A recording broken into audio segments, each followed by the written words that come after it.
Jovan Buha! Buha! Yo, yo, I'm Jovan Buha, and welcome to another live show.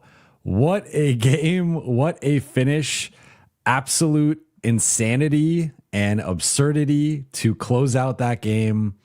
The Lakers sure know how to win in style with all three of their last games going down to the wire, and LA executing down the stretch to a degree, especially in this one, to a degree, and finding a way to come out victorious. The Lakers beat the Phoenix Suns 116-114 to improve to 18-7.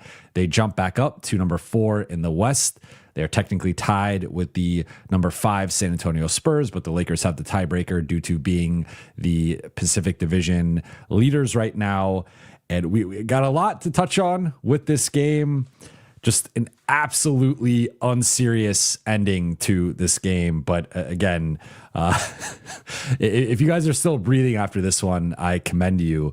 Shout out to the chat. Shout out to everybody. Shout out to the late night gang.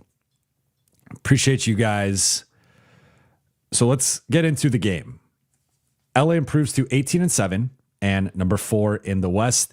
And we have to talk about the final 20 seconds of this game.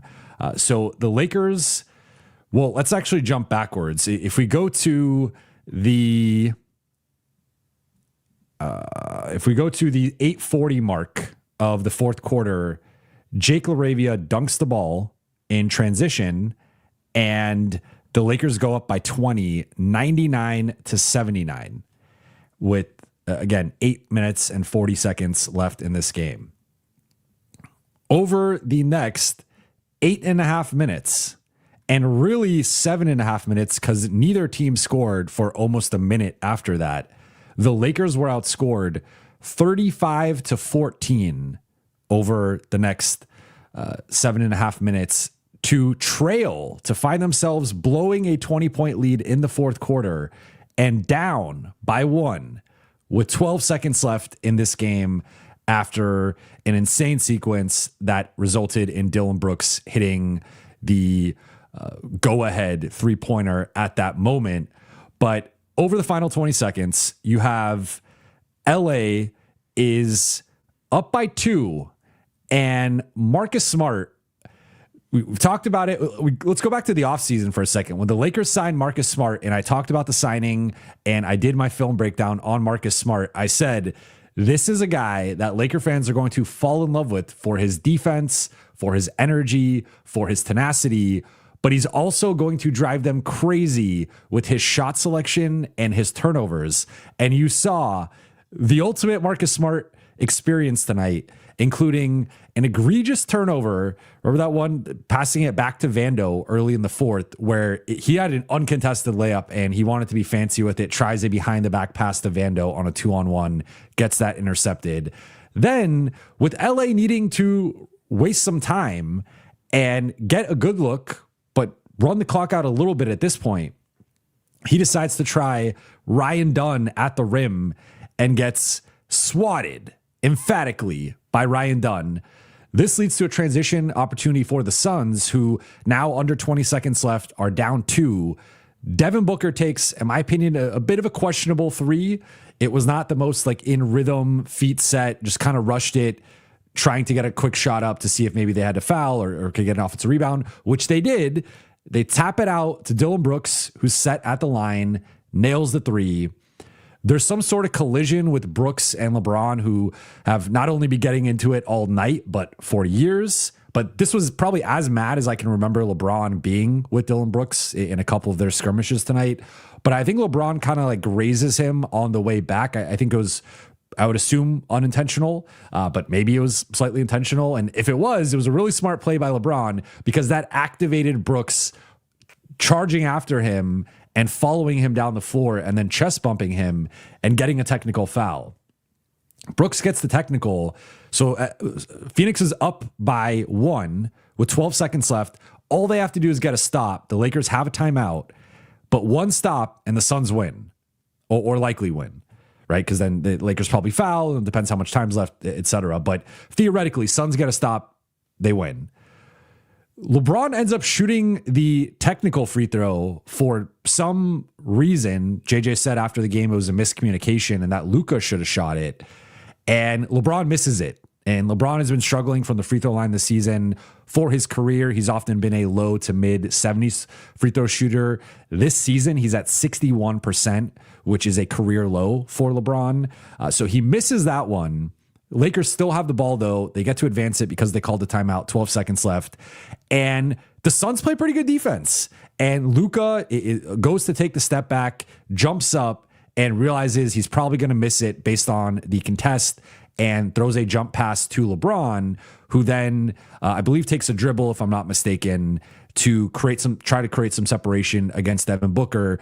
Devin Booker, hand in the cookie jar, reaches in, should not have reached in. I think based on the way that LeBron had been shooting for most of the night, and just based on the trajectory of the shot, in my opinion, before he let it go, I think he would have missed that shot. Now, maybe the Lakers had 24 offensive rebounds. Maybe they get the offensive rebound. Maybe they get a putback. I'm not ruling that out. But I think with the way things were going, it was about to be probably a Suns win, or at least Suns going to the free throw line up by 1, and then they have to ice the game at the free throw line. Lakers maybe get another opportunity to try to tie the game. But with the way things were trending, I thought the Suns were going to win. But Devin Booker reaches in, gets the foul, and LeBron, they end up reviewing it for a while. LeBron gets the 3 free throws, misses the first one, makes the next 2, and then the Lakers go up by 1. And then the Suns actually advance the ball and get into like decent court position at least, right? Like Grayson Allen got inside the 3-point arc. And I thought for a second, LeBron ends up tipping it from behind, and it was a nice rear view contest. But for a second, I thought he fouled him. And then right after that, they called the whistle, and I thought maybe it was a late whistle. But then when we saw the replay, it clearly was a block. And then Marcus Smart collected the defensive rebound, gets fouled by Colin Gillespie, goes to the free throw line, makes the first free throw, intentionally misses the second with 0.4 left. And then the Lakers end up winning. But a comedy of errors on both sides of this, right? Like the Lakers blew a 20-point lead, and this would have been the worst loss of the season. Like, pick your favorite worst loss of the season. This would have topped it. Blowing a 20-point lead in less than 8 minutes would have been the worst loss of the season. After some of their best basketball of the season, by the way, like that stretch, they had a 24-0 run in between the middle of the third quarter into the beginning of the fourth, where they completely flipped the game. Some of the best defense they played all season, if not the very best, one of their best stretches of the season. And then they followed that up with a completely unserious style of prevent basketball down the stretch. But LA survives. That is what is most important. A win is a win, as we say on here. They go to 18-7, and certainly some things to learn from this one. But when you look at some of the performances from guys like Marcus Smart and Jared Vanderbilt and Jake LaRavia defensively, DeAndre Ayton, Gabe Vincent, I would also throw in there. You look at that stretch that they had of 24-0, and you also have to factor in no Austin Reeves. And I thought LA really struggled outside of Luka at times, putting pressure on the rim and running pick and roll and actually getting downhill. They missed Austin's ability to get downhill, attack the paint, and just that verve and that pace that he plays with.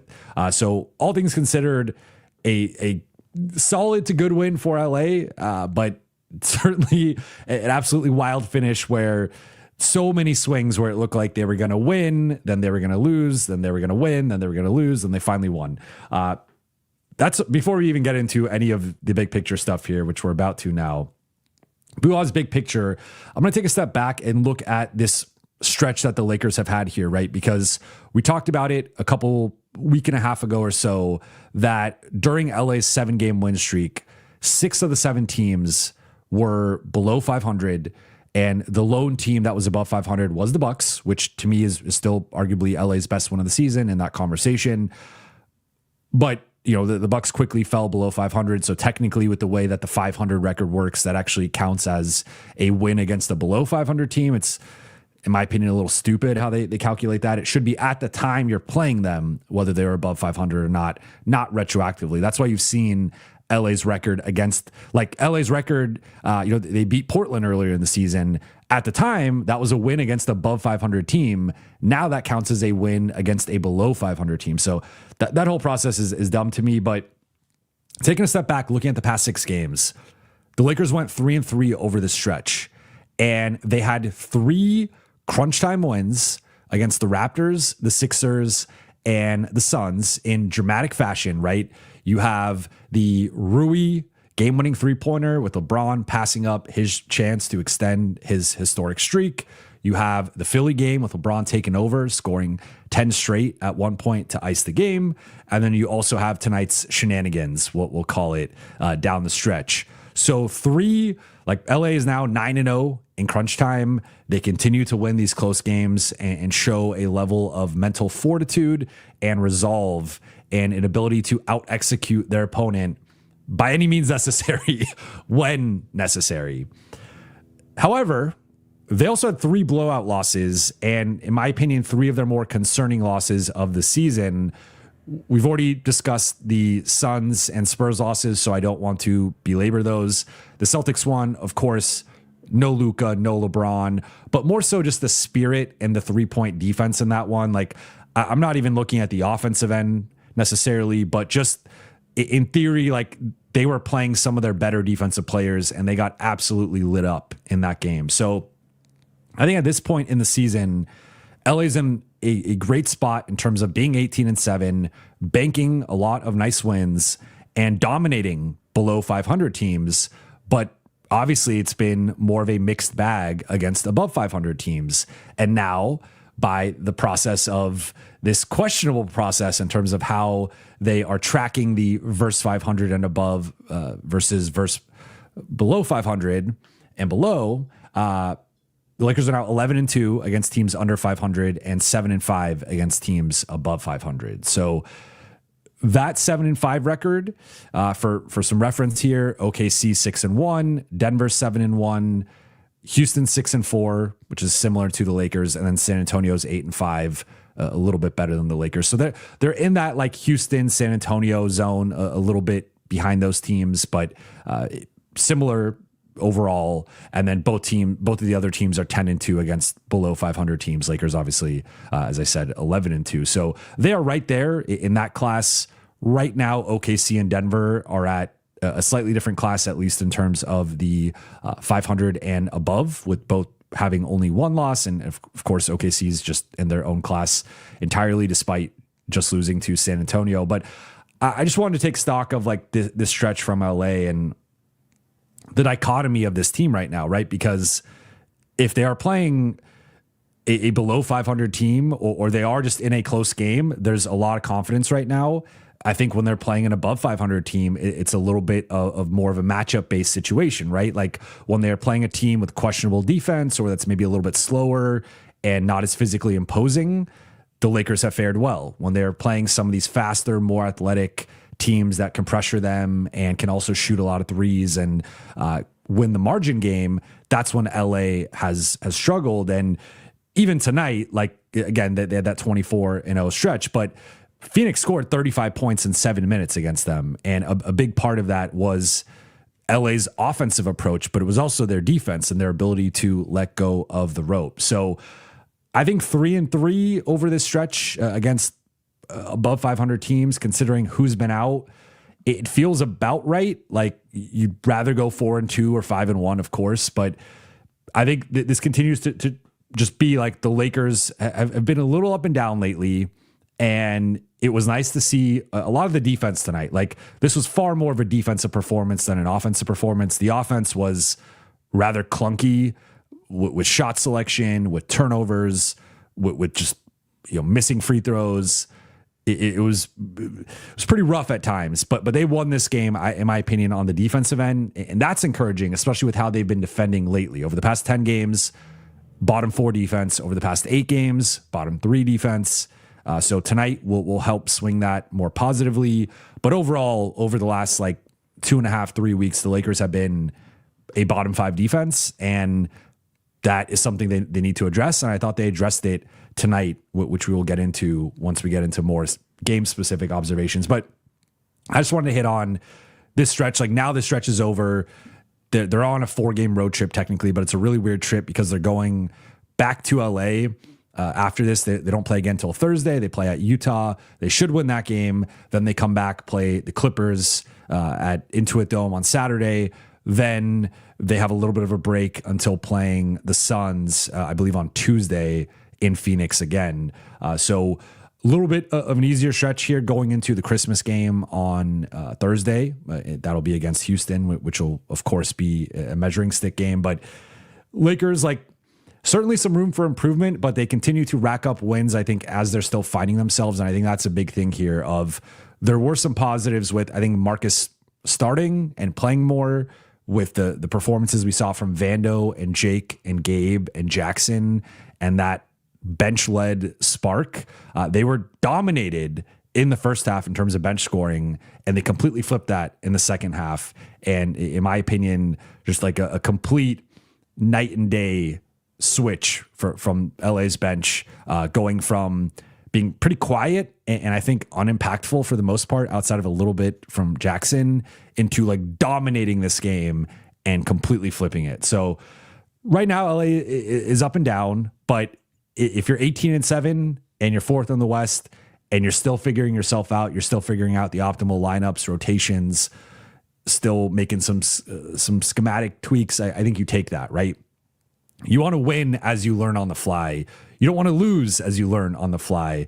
But I think this stretch also was informative, and this might have led to a bit of a recalibration of the rotation, and JJ realizing I cannot lean on the offensive end as much as I have. I need to play my better defenders, and that starts with more Marcus Smart and more Jared Vanderbilt. And if he does that, and that's like the lesson from this stretch, I think long-term that's going to pay dividends for LA. In terms of notable performers here, we got to start with Luka. 29 points, 3 rebounds, 6 assists, 1 steal, 6 turnovers. A rough shooting performance for Luka, 7 for 25, 2 for 14 on threes. He had that hilarious celebration after his second 3 late, where he it's in my thumbnail, where he's going like this, and JJ was giving him some crap about it in the huddle. 13 of 14 at the free throw line for Luka. So did do a really good job of putting pressure on the rim and attacking their defenders one-on-one and putting them on their heels. So the Suns mixed up the defensive coverages tonight against Luka. They did try their no roller behind deep drop and playing him more in 2v2, but they also, once the Lakers broke that down at times, they did some switching with Mark Williams off the ball and then just switching like-sized players. And they also tried some trapping, and there was times they were pressing and trying to trap Luka on the sideline. So I think that they played a little bit more of an aggressive scheme, and Luka was able to force that on them to a degree. I will note, I thought the shot selection tonight could have been better. I thought he settled for too many jumpers, especially beyond the arc. Like, I know it's a delicate dance with Luka in terms of, like, he likes to strike early, and part of the striking and part of what allows him to drive is the threat of the step back. However, I thought he settled for that a little bit too much, and there were a few times where they were just playing really solid defense and not biting at certain moves and just standing, big and contesting. And I thought, like, again, it's tough for a player of his caliber because you always think the next one is going to drop, and you want Luka to play with that confidence. But after missed jumpers 7, 8, 9, I think it starts to be some diminishing returns there in terms of, like, okay, let me get downhill, let me create for a teammate. And I think he could have done a little bit of a better job of that tonight.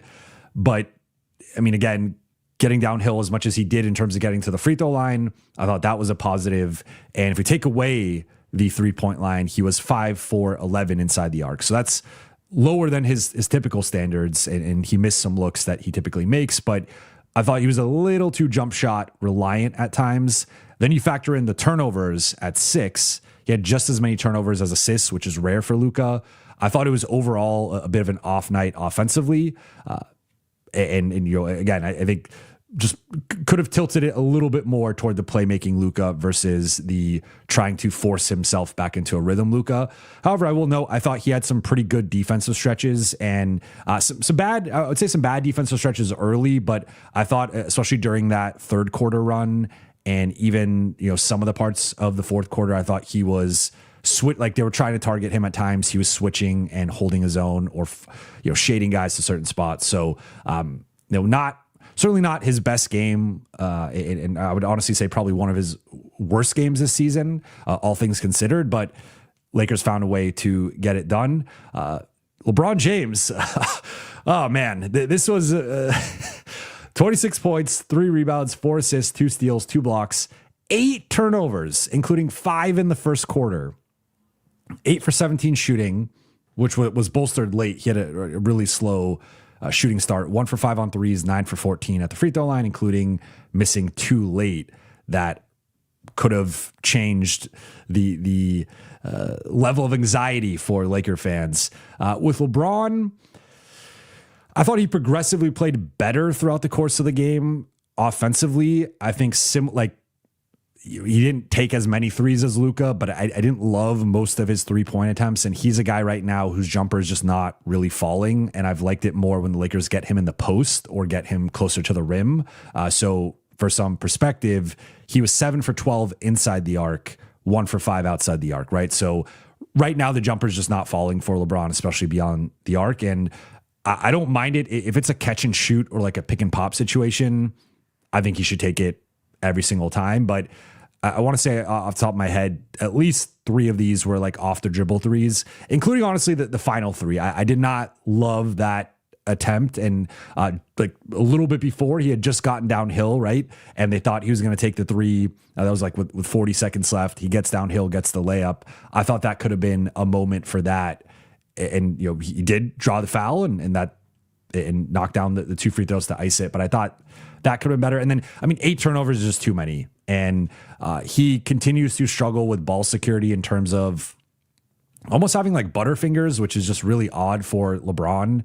That's not been something he's really battled for most of his career. So I think he's still kind of out of rhythm and still figuring that out. But I will note 2 steals, 2 blocks. I thought the defensive activity tonight, he was a big part of that third quarter run. He was out there, third into fourth. He was out there for a big part of that stretch. And before the Lakers blew the 20-point lead, he finished, the Lakers were +8 in his 36 minutes, which was best among the starters and 4th best overall because the bench really carried things. But he was I think they were like a +23 at one point with LeBron, which was like by far the best metric. So a lot of the success tonight happened with LeBron on the floor, but the turnovers and the shot selection, I think that was honestly a theme with both Luka and LeBron. I thought both guys settled a little bit too much, and both guys like combining for 14 turnovers and going 3 for 19 on threes. If they cut those threes in half and they cut the turnovers in half, like the Lakers win this game by 15, 20 points, right? Like that's the difference right now. So I think got to be more efficient for both of them, but ultimately produced enough for LA to win. DeAndre Ayton, I thought was incredible tonight. 20 points, 13 rebounds, 2 steals, and a block. I thought he set the tone early. He had that block on the first possession defensively. 10 for 11 from the floor. Missed a couple free throws, which did not help during, I believe it was during the run. If I'm not, maybe it was third quarter. I don't quite remember, but he had 3 turnovers tonight, 0 assists. So he was also part of the turnovers. He was 3rd highest on the team. And one clear thing was like, I thought the Lakers really missed Austin tonight in terms of having that second, again, as I said earlier, like downhill threat, reliable playmaker and scorer. And he's become such an integral part of their offense that not having him, I thought the Lakers just were a little bit too slow tonight. And if not for the bench and the Banshees leading that charge in the third quarter, they just didn't play with enough pace consistently. And I think that's something that they really have to figure out. Quiet night for Rui, 3 points, 1 for 5 shooting, 1 for 4 on threes, 7 rebounds, which you like to see, an assist and a couple steals. I thought, defensively, this is a really tough matchup for Rui with how much speed they have and guys are just flying off of screens and a lot of shooting, a lot of off-ball movement. Of note, JJ kind of reduced his minutes a little bit, only played 31 minutes. Marcus played 32. I thought Marcus had a much better game outside of the two very costly turnovers in the fourth, and I thought he was rewarded as such. Marcus got the start, 8 points, 4 rebounds, 6 steals. 6 assists, 1 steal, 2 blocks, 2 turnovers, including like 1 turnover. I guess the other one technically was not a turnover. It was a blocked shot. 2 for 7, 1 for 5 on threes, 3 for 4 at the line, with that miss being intentional. And then Jared Vanderbilt, I'm going to save for one of my takeaways, but Vando, the vault was unlocked and he was unleashed. 7 points, 7 rebounds, 2 steals, and a block. In my opinion, his best performance of the season, and a real vintage Vando performance that if he can do this moving forward and the Lakers can let him do this moving forward, real positive for LA. Jake LaRavia, Jackson Hayes, and Gabe Vincent, I'm going to kind of lump them all in here because they all had really quiet first half performances. And I thought it was just like, all right, here we go. The bench is getting outplayed again. And you have Royce O'Neal coming in and making an impact. You have Iguodala, who I really like, though he had a really rough stretch in that third quarter. Ryan Dunn, Jordan Goodwin came in and had a big impact early. And it was just like, okay, here we go. Lakers bench getting outplayed again. And that third quarter, like Vando in the second quarter, Vando did his own thing in the second quarter. He was really impactful. But then that third quarter run sparked by LaRavia and Vincent and Hayes, they only credited Gabe with 1 steal, which I think is incorrect. He had multiple deflections, multiple strips.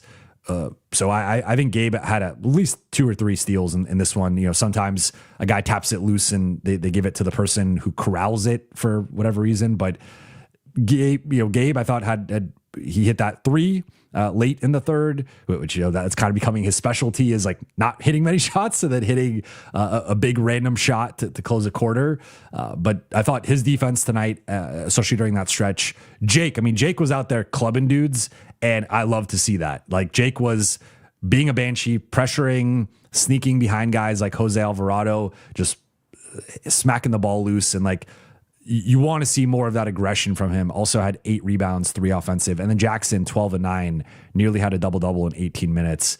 And he had that and one dunk and was just finishing at a high level, drawing fouls, and really dominated Iguodala head-to-head during their stints together. In terms of stat of the night, we're going with a stat that the Lakers have not put up in over 10 years, and that was their 24 offensive rebounds was the most in season high, but their most in a game since the 2014-15 season. We're going back to the end of the Kobe era with the last time they had 24 offensive rebounds in a game. And the last time they had more than this, which I was waiting for the 25th one, you got to go back to the 2008-2009 season when they had 28 in a game against Atlanta. So that alone swung this game. When you look at LA attempted 18 more free throws than Phoenix and 6 more shots than Phoenix, in large part because of the offensive rebounds.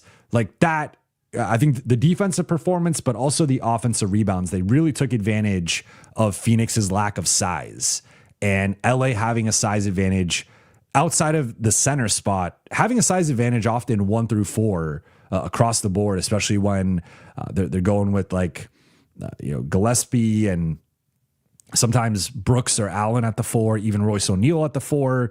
Like Ryan Dunn is an athlete, but he's not like the strongest guy. So I thought Vando 6 offensive rebounds, LaRavia 3 offensive rebounds, Jackson 3, DA 6, Rui 2, Luka 2. Like these guys were getting after it, and this has not been an area the Lakers have been great in this season. And seeing this performance tonight was just, it was kind of random, but it also made a ton of sense based on the matchups. And it was encouraging to see LA exploit a margin that they don't continue as, continually or even just frequently exploit, ever really. Right. So I thought that was encouraging. And then takeaway number one for me is going to be the return of the Banshees. And I've already referenced it now, but Marcus, DA, Vando, Jake, Jackson, Gabe, these guys were all Banshees tonight. And remember, Banshee is a term that JJ used frequently last season, but has not really used this season. And he was asked about that at practice, and he admitted that there have not been many Banshee-like performances from his players, and that it's something he's been trying to coach up and unlock within the group. I thought tonight it helped that Marcus played 32 minutes and started. I thought that Vando playing obviously 15 off the bench, but like those two guys, you expect a certain level of Banshee, a certain level of defense and energy and effort, but you do not necessarily expect that from, like, I think Jake's been a solid defender, but he's not. I think that the playmaking has been a little bit more subdued lately. And he had a level of aggression tonight defensively, especially in that third quarter, that we just have not. It was probably as aggressive as I can remember him all season on that end. Then Jackson, I thought, his rim protection, and again, he didn't even have to protect the rim some possessions because Lakers were just picking dudes in the backcourt. And then you had Gabe out there also who had a couple of nice strips and deflections. Like, this was just a really high level defensive performance from the group. 13 steals and 8 blocks, 21 stocks. I did not check this yet, but I would assume that's a season high or at least in the conversation for a season high.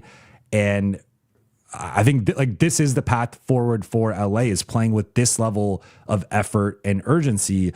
And it is going to change adding Austin Reeves back in, because that's 37 minutes a night that goes to a player with some Banshee qualities, right? Like Austin is among the league leaders in charge takers. He will dive on the ground for a loose ball, and like he does play with a certain energy, but it's a bit different when it's a Marcus, it's a Vando, Jake in that third quarter, Gabe in that third quarter. And I would just like to see more of that, right? Like we've talked about, the Lakers will have these like 3, 4, 5 minute stretches defensively where they turn up and they look like a really good defense. And then you're like, where was this the other 43 minutes of the game, right? Or maybe they have like a second shift of that. Tonight, I thought overall the first half defense was pretty solid. And then that third quarter, it just ratcheted up to a level of, if that was not the best defensive stretch from the Lakers, like there's some contenders recently, some of the Toronto game, the Philly game in the third quarter.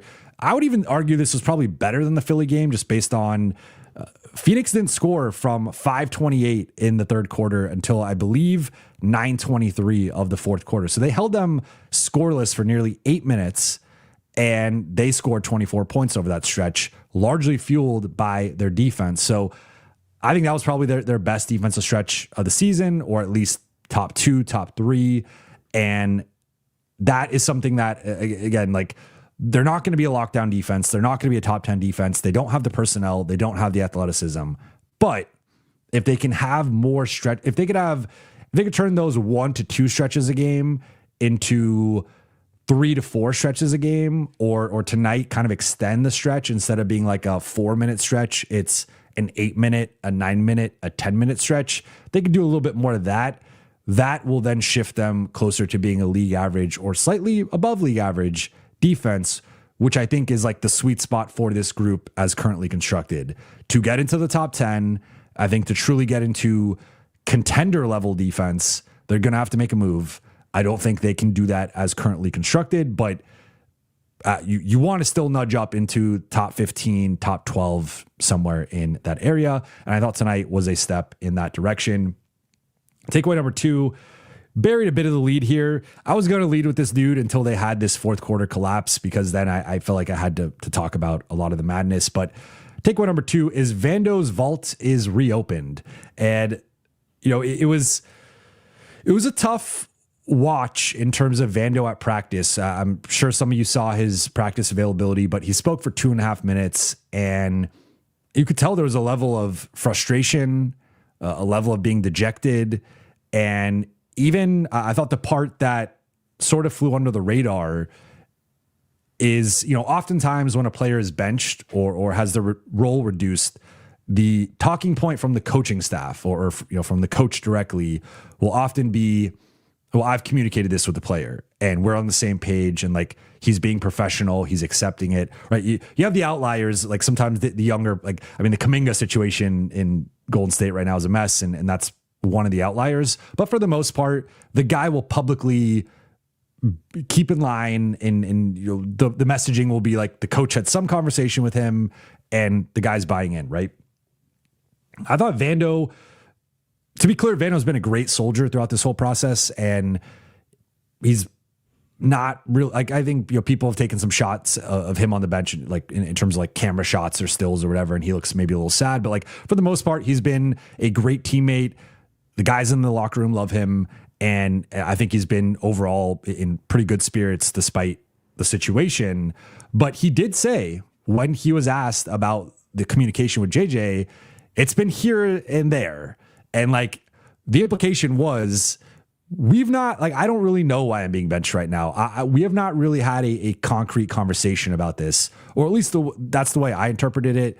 And now covering the NBA for over 10 years and being at enough pressers and hearing enough answers of when guys are benched or guys have their roles reduced, the subtext to me was like, yeah, JJ never really told me, or at least I don't agree with maybe the reasoning, or maybe it was a brief conversation. I don't know.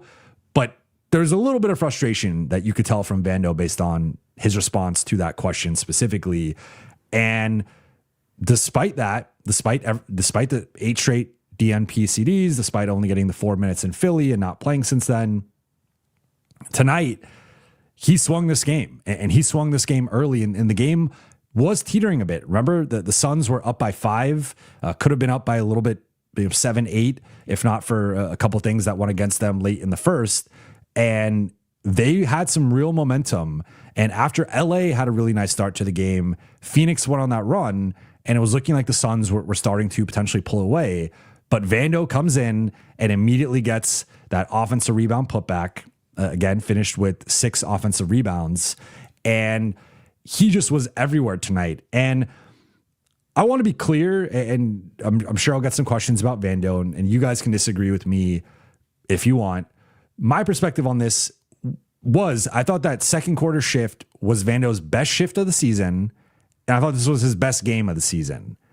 Really, statistically, the one you could throw out there was he had 12 and 18 against Atlanta, but that was basically all in garbage time in the second half. LA was shorthanded. They got blown out in the first half. They waved the white flag midway through the third, and Vando basically played the final 18 minutes and was just playing against a bunch of G League guys and grabbing, had 18 rebounds and 12 points. I think this was more impactful than that, especially because the Lakers won the game. But I thought, point being, like, I think it would be disingenuous to say Vando has this type of impact every single night or every single performance. Like, he did not have this impact against Philly. They gave him a shot against Philly. They gave him a 4-minute shift. He did not impact the game anywhere close to this level. Like, his switching and playing passing lanes and getting deflections. And one of the key things was pressuring full court. And after some of his offensive rebounds or the Lakers would score a basket, he immediately found the player who was about to have the ball inbounded to them, and he would go, front them and prevent the inbounds. And those little subtleties are things that, outside of Marcus Smart, no one really does on this team. And it was nice to see Vando do that. But I do think it'd be disingenuous to say that he does this every single night. To me, this was clearly Vando had a fire lit under him. And when he has a fire lit under him, we saw what he's capable of. And I think that was encouraging to see. And we should see it more moving forward. And I think a couple of notes with how the Lakers used him. So Phoenix clearly did not respect him offensively, as pretty much every opponent is not going to. But the key here was Phoenix was at a size disadvantage for a lot of this game. So when you're putting Colin Gillespie on Vando, who's going to win that physical battle? It's going to be Vando, right? So I thought this was a smart matchup to also spam Vando with his offensive rebounding because Phoenix was playing off of him and they were focusing more on Luka and LeBron and DA in the middle of the floor. And it was like, okay, if Vando's in the dunker spot or Vando's in the corner, we don't care. We're putting a point guard on him and we're ignoring him. And that opened up a bunch of offensive rebounding opportunities. And he had 6 offensive rebounds, but there was also like multiple times where he's getting his hand on the ball and like maybe the Lakers don't collect it, but he's in the fray affecting things. So as I mentioned, they used him a lot in the dunker spot, which they've used him in different ways before, but that was the primary way that they were trying to say, okay, we know you're not going to guard him at the 3-point line. And if we put him there, it's setting us up for failure. It's setting him up for failure. Let's not do that. Let's put him in the dunker spot and make his motor and physicality an advantage, especially against smaller players, right? Because you cannot, when Vando is around the basket for an offensive rebound, you need a like-size athlete because he will overpower any of these smaller guys. So I thought that was a really smart game plan from LA in terms of just being like unleashing Vando, go grab all the offensive rebounds, go tip all the offensive rebounds, go be a monster on the offensive glass and leverage their lack of respect for you into a positive for the offense. He did have that putback. He did hit a 3. He did hit a couple of free throws. So ended up with 7 points, 7 rebounds, 2 steals, and a block. But I thought his urgency and his motor stood out in a way that, of course, like he's had stretches earlier in the season, like the Minnesota game, I think he had 12 rebounds. The Portland game, he had a couple of good stretches.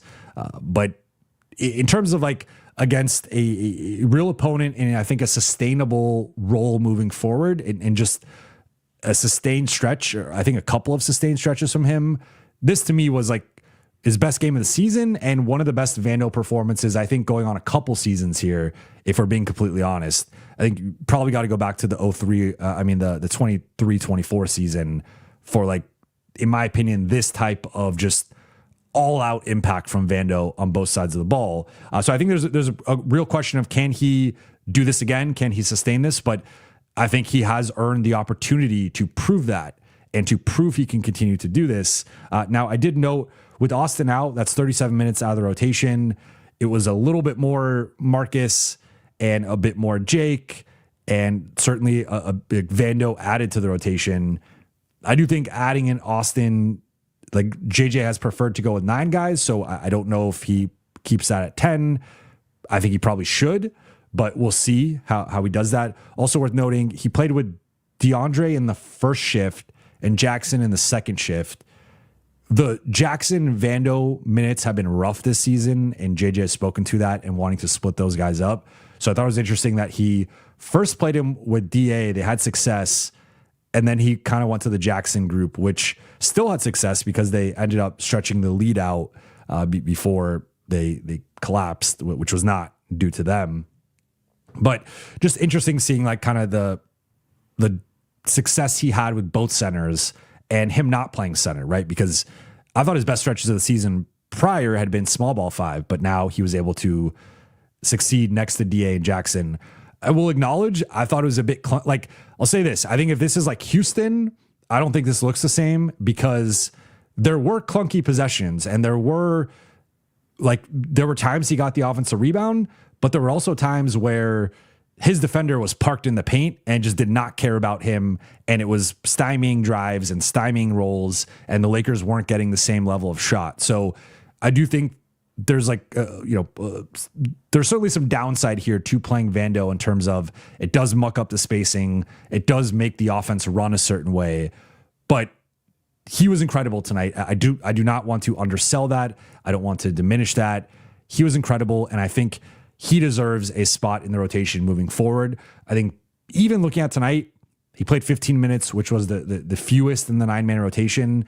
I anticipate that will be the case moving forward. I don't see him going above the 9th or 10th man, but even if he kind of balances out as like the 9th or 10th man playing 12 minutes a night, I think that's better than him playing 0 minutes a night, especially with the impact he had tonight, if he can keep that going moving forward. And then third takeaway will be maybe my shortest takeaway of the year, or at least up to this point. The Lakers need to learn how to play with a lead. This is, they need to stop playing prevent basketball. And again, to rehash something I said earlier, they were outscored 35-14 over a 7.5 minute stretch to basically end the fourth quarter until the final free throw sequences. So that cannot happen, against a team of this caliber. And again, I think it would have been the worst loss of the year had LA lost based on blowing a 20-point lead with 8 minutes left. You cannot do that. So they need to look at the film over that stretch, because it was a comedy of errors, of turnovers, bad shots, not getting back in transition, not boxing out. It was just like every issue the Lakers have had all season basically coalesced into that 7.5 minute stretch, and they got to be better with the lead, right? Because how many times, this is why their net rating and their point differential are what they are. It's just, they should have won this game by 15. Instead, they almost lost it, but they won. They improved to 18-7, and let's get into the Q&A here. First one from Glenn. Thank you for the super chat. Brooks looked like a buffoon. Yeah, I didn't really get into it just because I think it's self-explanatory. I do not think the Lakers will be trading for Dillon Brooks after this game. Look, the guy hit the biggest shot of the night, right? And had he stayed out of his own way, he could have been the hero of tonight's game. And it would have been Dillon Brooks hits the game-winning shot and maybe helps Phoenix get the game-winning stop. But he gets 2 techs, is getting into it with LeBron all night, clearly crossed the line multiple times. Dude can't stay out of, he almost fouled out. He had 5 fouls too, but can't stay out of his own way. 18 points, 1 rebound, 1 steal, 3 turnovers, 5 fouls, 6 for 9 shooting, 4-7 on threes. He's, I think, been much better offensively. And this is the best offensive season he's ever had of his career, better than anything in Memphis or Houston, but he just can't stay out of his own way sometimes. And it was funny because he and Marcus were kind of dual, they're cut from the same cloth in terms of Dillon, much more antics than Marcus, but sometimes the shots, so you'll get the same complaints from the fan bases of shot selection, being sometimes picking up dumb fouls, just being a little bit too aggressive for no reason. The turnovers, those two guys are, and then those two guys are certainly competitive, right? And cut from a certain cloth in that regard. But they were kind of having a duel at the end of the game of who can make the bigger mistake. And ultimately, it's funny because Dillon Brooks, people are going to say he cost them the game. He did not technically cost them the game. Had he not picked up the tech, which LeBron missed, the Lakers were going to call timeout and try to win the game off of whatever ATO that JJ drew up. So they did not lose this game because of Dillon Brooks' tech. They could have if LeBron had made the free throw, and then let's say the Lakers miss and it goes to overtime and LA wins, then yeah, you can point to Dillon Brooks. But the Lakers missed the free throw, so ultimately they were going to get the ball on the sideline regardless because they called timeout. So ultimately it didn't have an impact. I think the impact was taking him out of the game and the momentum shifted toward LA, but ultimately the Lakers didn't capitalize on the tech. Harry Chinani, thank you for the super chat. I don't like seeing Luka jack up threes. He's shooting poorly from distance. Vando must play. I would give him Gabe's minutes once Reeves comes back. So that is a potential solution in terms of Vando's minutes versus the rest of the bench. Tonight, of note, Jake played 21, Gabe played 19, Jackson played 18, then Vando was at 15. So I think that's pretty much going to be the pecking order, in my opinion. I know people want Gabe out of the rotation, and outside of I think 4 to 5 minutes of the third quarter, he continued to just not do much out there. I think this is a more appropriate matchup for him, just with their speed and some of the stuff they do off the ball. But Gabe did hit the 3 late, and I'm including that in the 4 to 5 minute stretch. But it was better tonight in some regards, but still, I think that there's too many.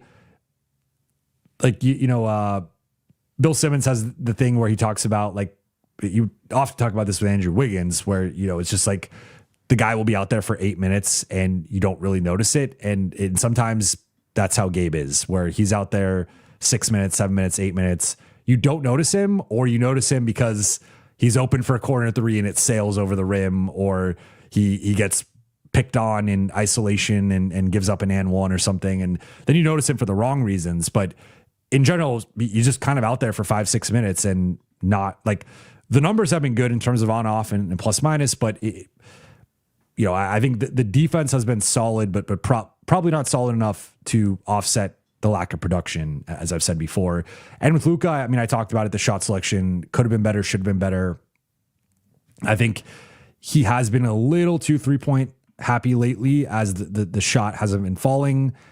But he also, last Phoenix game, he only took 8. Philly, he took 9. San Antonio, he took 8. So I would personally like to see him be under double digits as long as if he gets in a groove, like remember the Clippers game, he hit 5 straight threes. Okay, let him fly. Take as many as you want, right?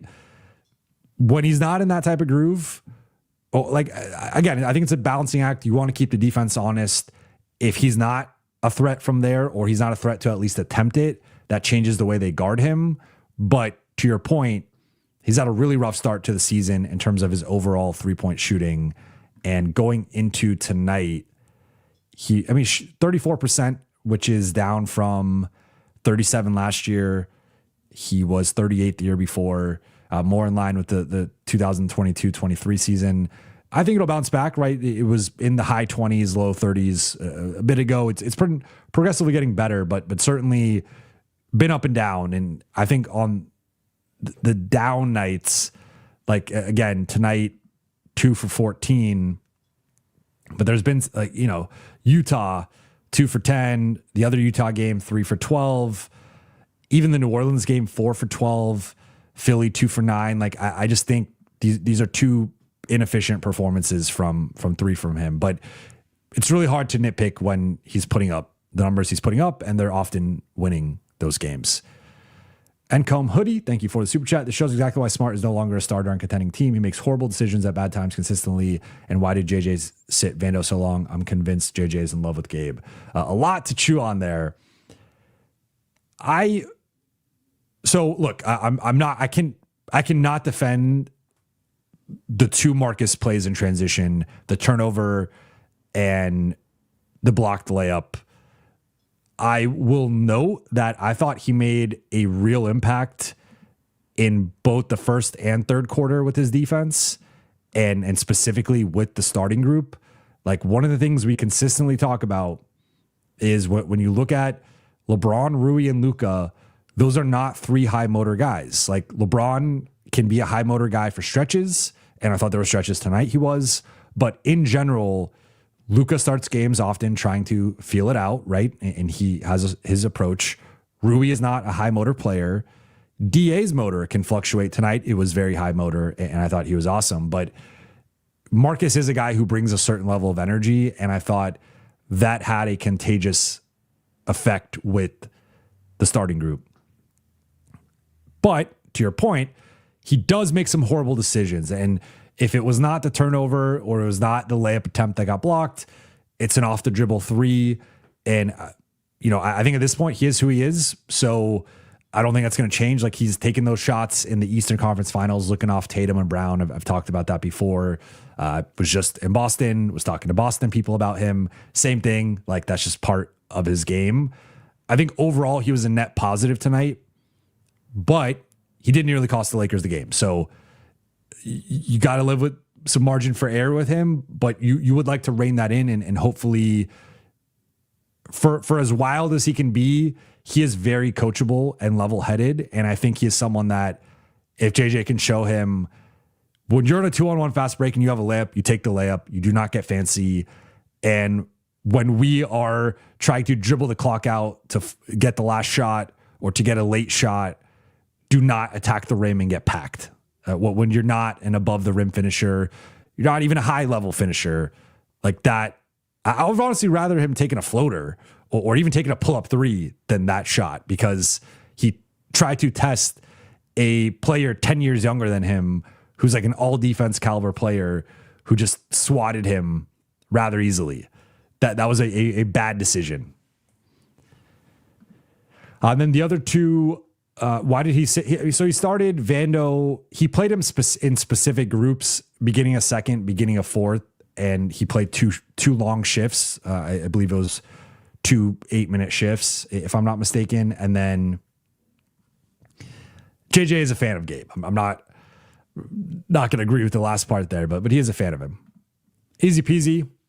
Thank you for super chat. First, Vando, why do LA the last few years always go lazy ball and change their style up big? Can't remember the last 15 plus lead that's been held start to end. I mean, it's funny because I was talking about this with someone at the game, the Spurs game beforehand.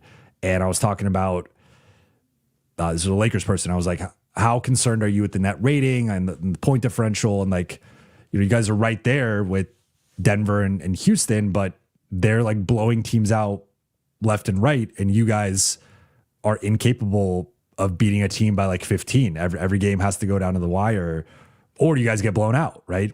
And that's really skewing the numbers, where ideally with your record, you should be like, and even not just the record, but like your performance, right? Like the Lakers should have won this game by 15-20, and we've been on here having a completely different conversation about like what a nice bounce back this was, and the defensive stretch, and like I'm still making sure to highlight those things, but we can't also ignore the 7.5 minutes where they completely collapsed and nearly lost this game. Yeah, I mean this predates Luka. I think this goes back to the LeBron AD era, and I think sometimes for LeBron, and sometimes I think now for Luka, there is this. Those guys are they're so efficient with regard to like maximizing you're trying to maximize every possession, and also knowing the game clock in their head, that they're sort of like, hey, if we can shave off 5-6 extra seconds per possession, that starts to add up. And all of a sudden at some point it becomes a math game of like, how many possessions are left? What's the deficit? And can this team make a run? So I think they sometimes start making that calculation in their head, and they're rolling the ball up, and they're, again, trying to shave off a few extra seconds before getting into that first action. Or maybe they run the first action, then they dribble the ball back out. Then they're like, hey, let's waste a little clock here. Then let's go into the second action, instead of playing with the pace that they were playing with that helped get them the lead. And honestly, I would say like the Lakers, they drew a lot of fouls tonight, but like outside of the foul drawing and like the non-foul drawing possessions, I thought there was a lot to be desired offensively. I do not think this was a good offensive performance tonight. I thought it was carried by the defense in the transition game and the offensive rebounding. But yeah, I mean, this has been an issue, right? And that was why it was my takeaway number 3 is like, they got to figure this out, because they have too many games this season that if they just maintained a lead, not to this effect, but like even games where they're up 20 and maybe won by 8 or something, it's like ultimately a win's a win, but you want to boost your metrics up and like show that you can blow teams out. I think that is an important check mark that like they still have not hit consistently. Oots of the Wee. Thank you for super chat. What up, Jovan? Luka's lack of effort on defense is honestly becoming concerning, specifically when he can't get it going on offense, looking for his own shot, taking bad shots, almost a liability at times. I hear you. I said I thought more so in the first half than the second half. There was some rough defensive stretches from him, and people will reference the blow by rate, and when people put out the graphics, he is among the league leaders in blow by rate, which I joke.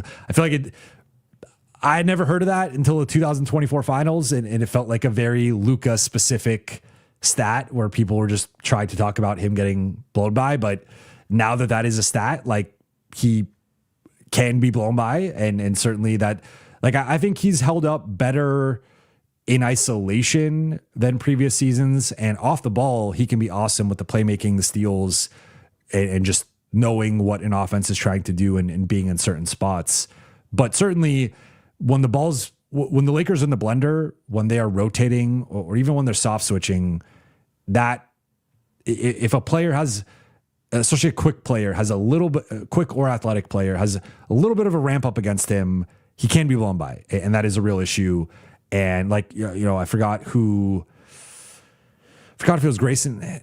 I forget who, I think it was Grayson Allen, but there was someone where he thought he was shading toward help and no one was there in help. And, that is a bit of a miscommunication between him and I don't remember if it was DA or Jackson, but it was also like, he kind of just like let the player get by him. And then all of a sudden the player got an uncontested layup. And that's something that he has to be better with. So I think one thing with him that I think I believe Istok spoke to earlier in the week when I had him on was like, especially when the team is in a certain defensive groove, Luka does not want to be the weak link. He does not want to be the guy that the other four guys are playing great defense and he is the guy that people are targeting or he's the one messing up. So like, I think we've seen him be capable of being part of good defensive stretches. And he's been out, again, he was out there for a lot of that third quarter run and a big part of that. And also I thought did a really good job pushing the pace and getting out for Jackson or Jake or whoever to score in transition or to create those opportunities. So there are certainly times where I get it. If he's taking contested step back threes and missing them and then not getting back in transition or not closing out properly, I can see like there are some stretches where the floor can be low, but at the end of the day, he's the leading scorer in the league. He's an offense unto himself, and the Lakers have been crushing teams with him on the floor, particularly offensively. So I think in the larger sample size, I don't want to lose sight of how great he is and his overall contributions, but there are times where the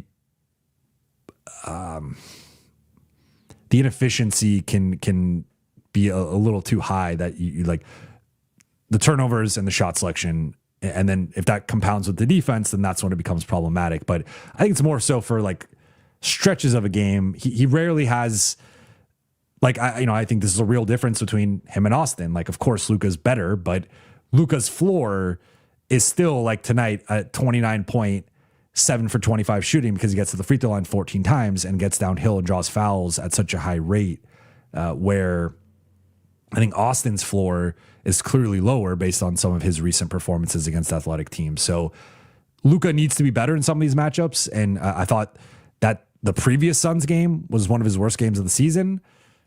He was better tonight than that, but it was also partly by design, right? Because they're trying to force Luka to be a scorer in the middle of the floor. That's part of their defense. They did mix it up a bit tonight, but I think part of that's on the Lakers to counter that. Now, I thought they countered it in some small ways. They ran some more three-man action, some more stack. They got LeBron in the post a bit. They got Luka in the post a bit. I like that more. I like to attack from different parts of the floor, get into the post, or involve more guys. We also saw a bit more of Marcus, Jake, and Gabe initiating the offense. I think that was a positive thing, but still, they're not. Those guys are not Luka. They're not Austin. They're not going to get downhill at the same rate or even put pressure on the defense in the same manner. So I think part of this tonight was also Austin being out. But yeah, I think Luka has to be better in general. Damian, thank you for the super chat. Abrate, time to move Rui to the bench. Need bench scoring and need defense in the starting five. Who should be the starter if it happens? Marcus, Jake, Vando. Bench defensive energy was good today. 100% agree with the last point. You know what I'm going to say. I think Marcus should be the guy. I think with Jake, in theory, Jake would bring more offensively than Marcus, but that's not been the case in reality. Like Jake's offensive ceiling has been higher than Marcus's, but I thought on LFR it was Darius and Jason Timpf having a really good conversation about the Lakers role players and their offensive usage, and that we talk about Jake having a performance 0 for 1, right? Or Rui having the Suns performance where he gets one shot, or Gabe's had several games where he's had 0 shots, 1 shot, 2 shot, 3 shot, whatever, and he's playing 15, 18, 20 minutes a night. And they were like, the one guy who doesn't struggle with this is Marcus Smart. Why does Marcus Smart never have the 1-shot game? Why is Marcus Smart always getting 6, 8, 10 shots? Because Marcus Smart has irrational confidence and Marcus Smart doesn't care.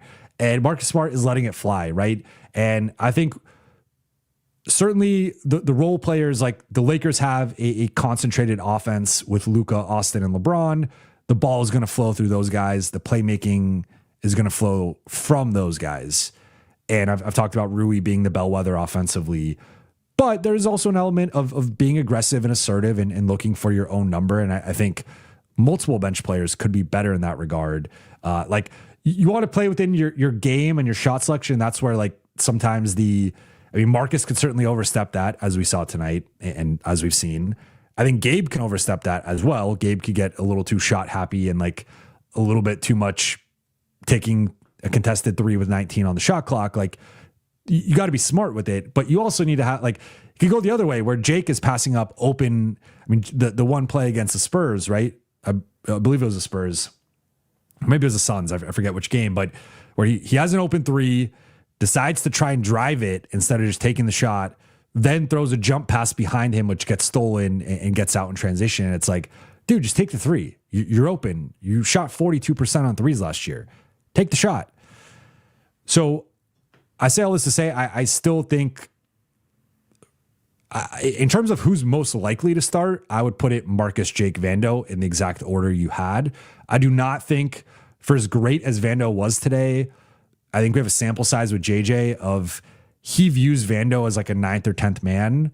Or honestly, I think if JJ had his druthers, Vando would not be in the rotation, as he's largely not. Like JJ just finally had a couple stretches with the group at full strength and he pulled Vando out of the rotation, right? So that like he had all his cards at the table and he played his cards and showed you who he thinks the 9 best players on this team are. And it was not Vando. So I just think everything we know about JJ, he is not this guy who, like, no one has gone from out of his good graces or out of the rotation into like starting and playing a giant role, right? So I just don't see that happening. I think he views Vando in a certain light.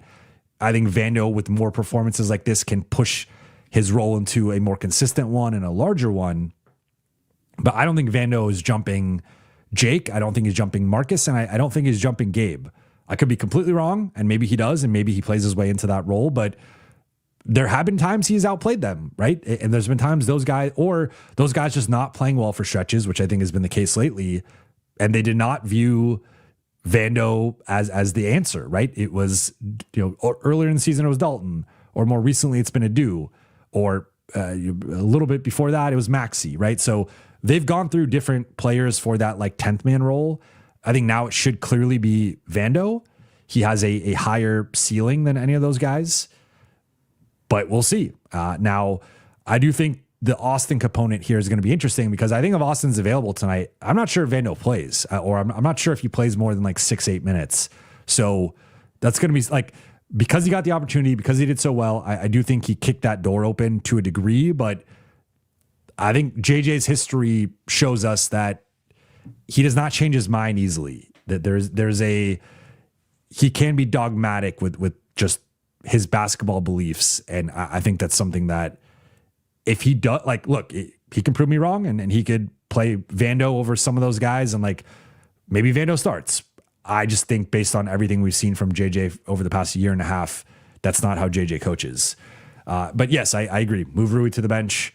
I think there's a night and day difference between Rui and Marcus and their defensive impact. And honestly, the offensive impact from a pure numbers perspective has been large, but if you actually just look at the court data, the on-off, like it's not a big difference between those two. And it's a huge difference, nearly 10 points per 100 possessions on defense. So I think there's a clear answer there.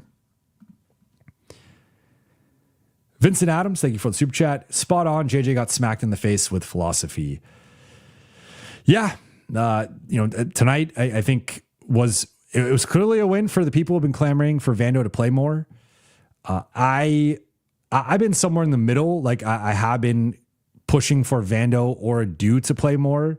I do think people have overlooked a little bit. Like I don't think, again, I'll reiterate what I said earlier. I don't think Vando is defended at this level every single night. I think if you go back and watch, even especially the more recent film, he has not been this energetic and this impactful since early in the season before he fell out of favor. Now, we can debate why he fell out of favor. I thought he had a really rough road trip, and I was commenting at the time as such as saying like Vando's messing up with turnovers and missing layups and open threes, and the Lakers are just really struggling, and particularly the Vando Jackson minutes were pretty horrific, and the Lakers were getting killed in those. And JJ has since admitted that part of that stretch really informed the rotation change, and he just was like, the lineup data right now is pretty unkind to Vando, and I think that was a little bit of an excuse because, again, going back to last season, Vando was sort of out of favor in general. But yeah, certainly I think a win for the Vando Hive. King Rifa _ Chifa, yo, what do you do with Vando 50-50 motor? I'd give him 10 to 15 minutes a game. Braun seemed rattled. Also, shout out Lakers Collective, best 3-man since 2012 Miami. Thank you. Love that. I mean, I don't know what you mean. Like, I don't know if you're saying his inconsistent motor or just like his 50-50 motor in terms of like diving on the ground for loose. Like, you know, there's two different ways you could take that. I agree. I'd probably give him 10 to 15 minutes a night. I don't think, you know, again, I think if you look at OKC and Denver and Houston, like the top teams in the league, even now San Antonio, like there isn't another player, there isn't another non-center who is as limited offensively as Vando, who plays like a consistent role. All of their perimeter guys who defend can largely shoot, or at least are like enough of a threat where they can hit a few. A point, I don't remember if I made it after the Spurs game or not, but like, you know, Marcus went 8 for 14.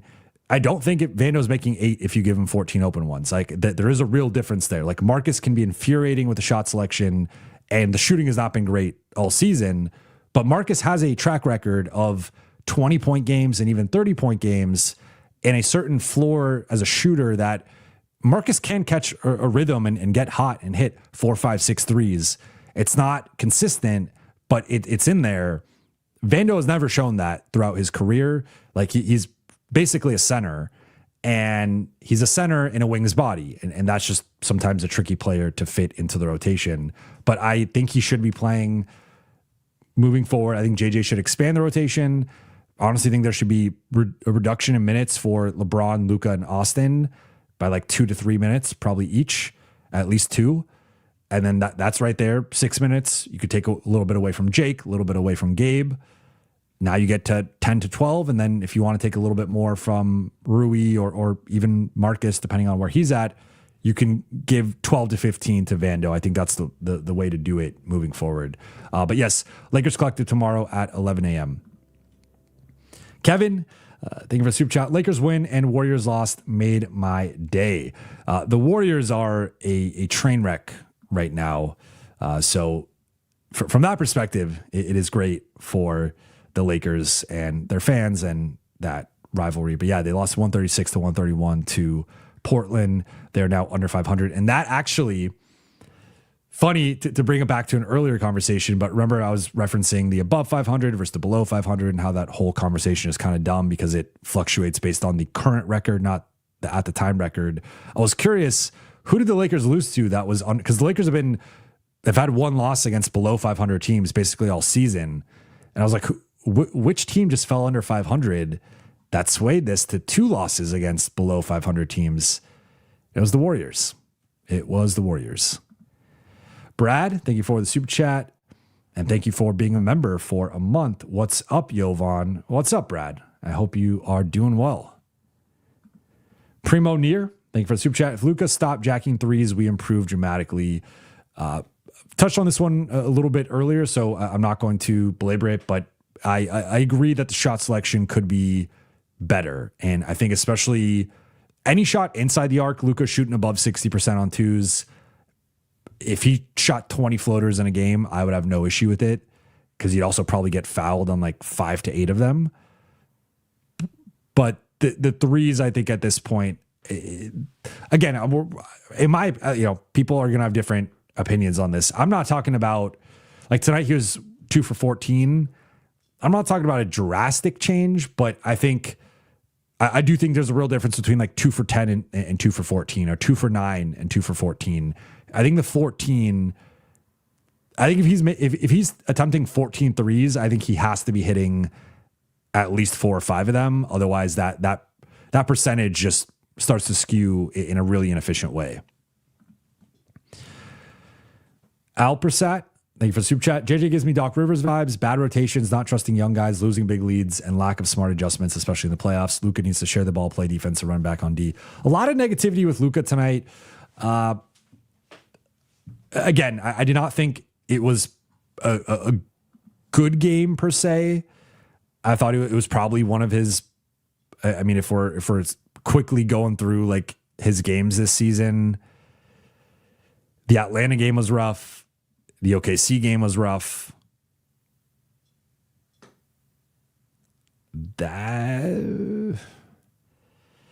Those are probably his 2 worst games. And then I think this one and the Philly game were probably right there. I mean, the Philly game is still at 31, 15, and 11, but the inefficiency, I thought, like 9 for 24, 2 for 9 on threes. Yeah, I mean, I would say this was probably one of his 4 or 5, probably ranked 4th or 5th worst game of the season. But again, we're talking about like from a floor perspective, this dude still had 29 points and went to the free throw line 14 times. So he does give you a certain floor that, again, certain players in the league just don't give you. And if an off night is 29 and 14 free throws, like I think you take that. But certainly some habits with Luka that can be better in terms of the defense and the shot selection. I think it's too early to write off JJ. I see what you're saying. I don't inherently disagree with any of these critiques. I think his rotation,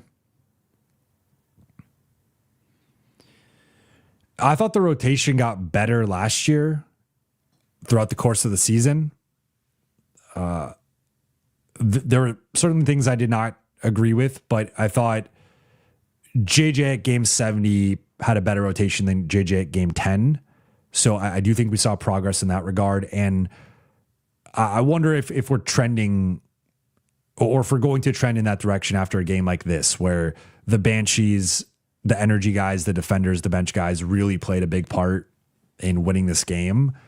I wonder if he's going to lean into that a little bit more. And that would be, again, more Marcus and Vando more consistently. Not trusting the young guys. The thing with this, so I don't know.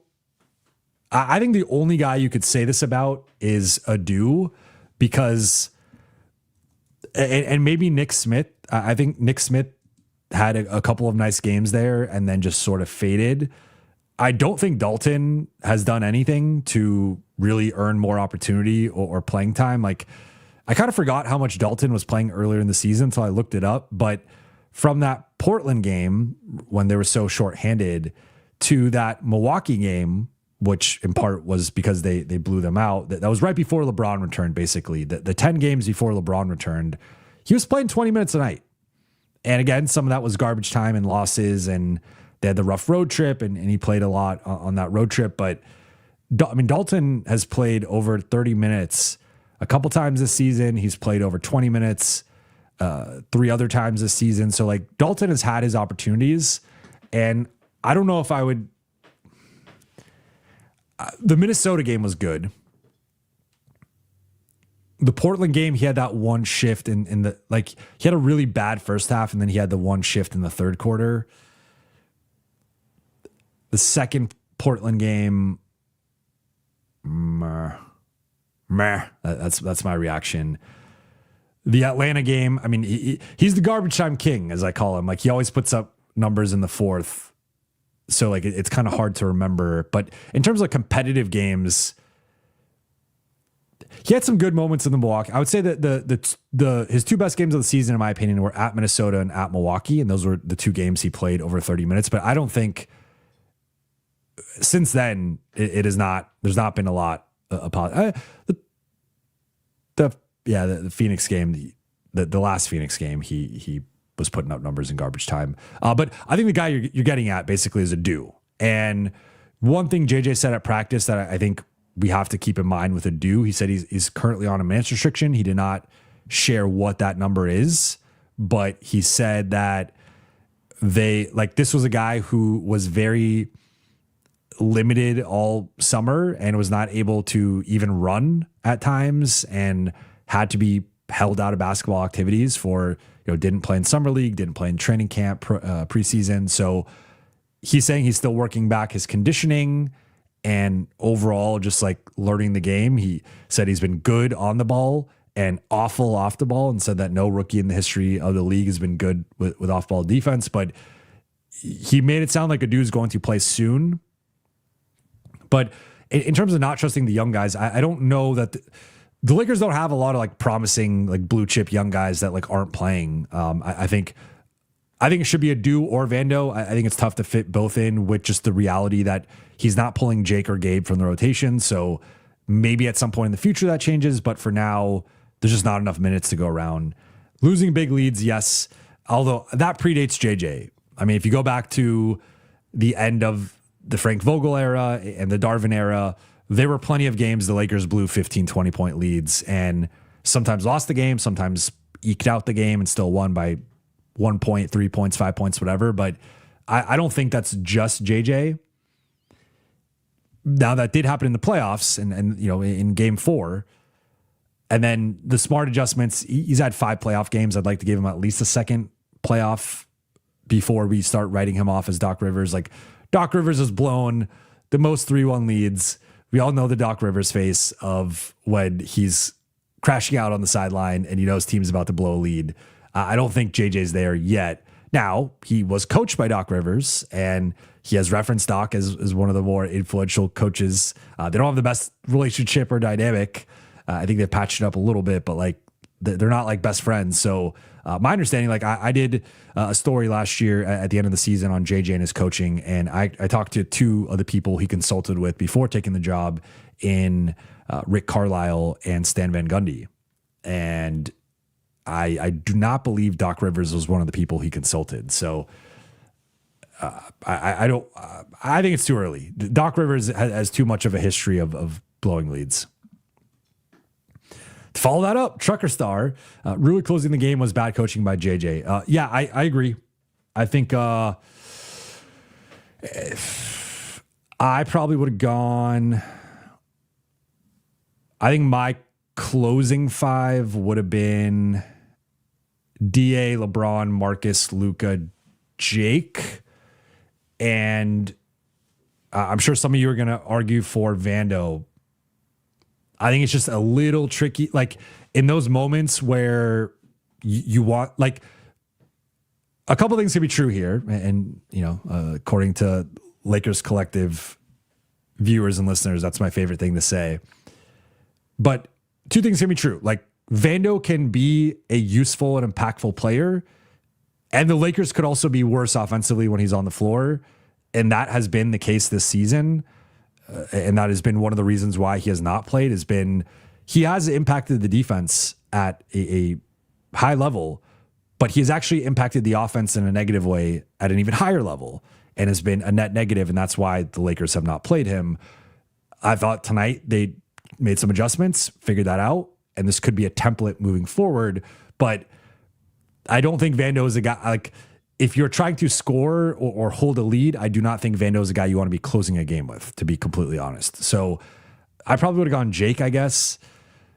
JJ probably would have gone Gabe if he was playing someone else. But yeah, I mean, Rui just didn't have it tonight on either end. And I mean, he did have 7 rebounds, a couple offensive, 2 steals. One of the steals was a tip pass that just rolled to his feet. So whatever. But yeah, he's not been playing great lately.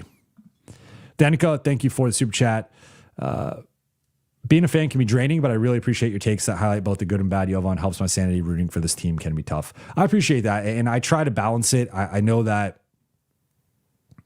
sometimes it can be easy to focus on the negative. And I know for me, I feel like there's sometimes I will talk a little bit more about the negative. And the reason I do that is because I think we know how good this team is, and we know what their potential is. It's just sometimes it can be frustrating to see the same mistakes happen over and over again, or again, like I was, I'm taking my notes throughout the game.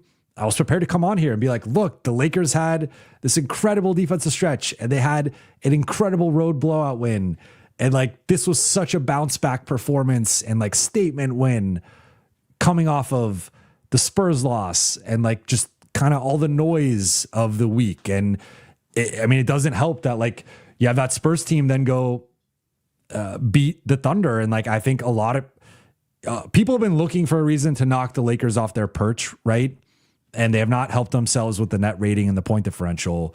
But people are going to look at the Spurs situation and be like, they just blew the Lakers out. They went in and beat OKC. Maybe they win the NBA Cup. We'll see what happens. But like, there's gonna be a lot of people that start putting the Spurs ahead of the Lakers. And after what they did the last week, it's like, it's kind of hard to see them beat the Lakers so convincingly head to head without Wemby and then get Wemby back and beat the Thunder, who have been unbeatable. If you want to argue for the Spurs ahead of them, it's hard to make the counterpoint. But it would be easier if the Lakers had more blowout wins and just a better net rating and point differential and their statistical resume was a little bit stronger. But like that continues to be the next hurdle for this team, is like sustaining some more consistency. And also when they play the Spurs, like not having that game get out of hand the way that it did. But I appreciate that. Again, I continue to be high on the Lakers, but I'm also not going to overlook their flaws or not try to assess and dissect them, right? So I try to balance it. Sometimes I think the pendulum could go in either direction or the scales could go in one direction more than the other, but I try to balance it and keep the perspective as best I can. And that's why I wanted to highlight again, kind of this 3-3 stretch where some real highs of winning close games and awesome finishes, some lows of getting blown out, and like just sort of the state of the team right now. Chuck Dangler, aka Fang Charlie, sup, Brate? I love modding when the Lakers almost blow a 20-point lead at LOL. Anyways, I love how you used the Banshee quote. I shared that earlier with my man Peter. Please check your mail. LOL. Late Night Gang, LFG. What up, Charlie?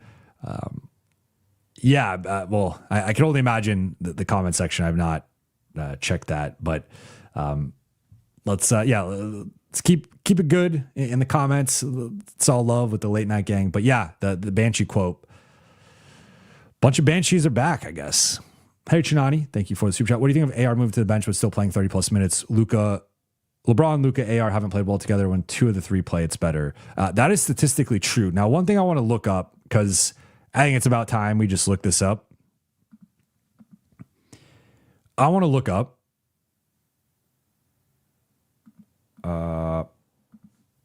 bench players.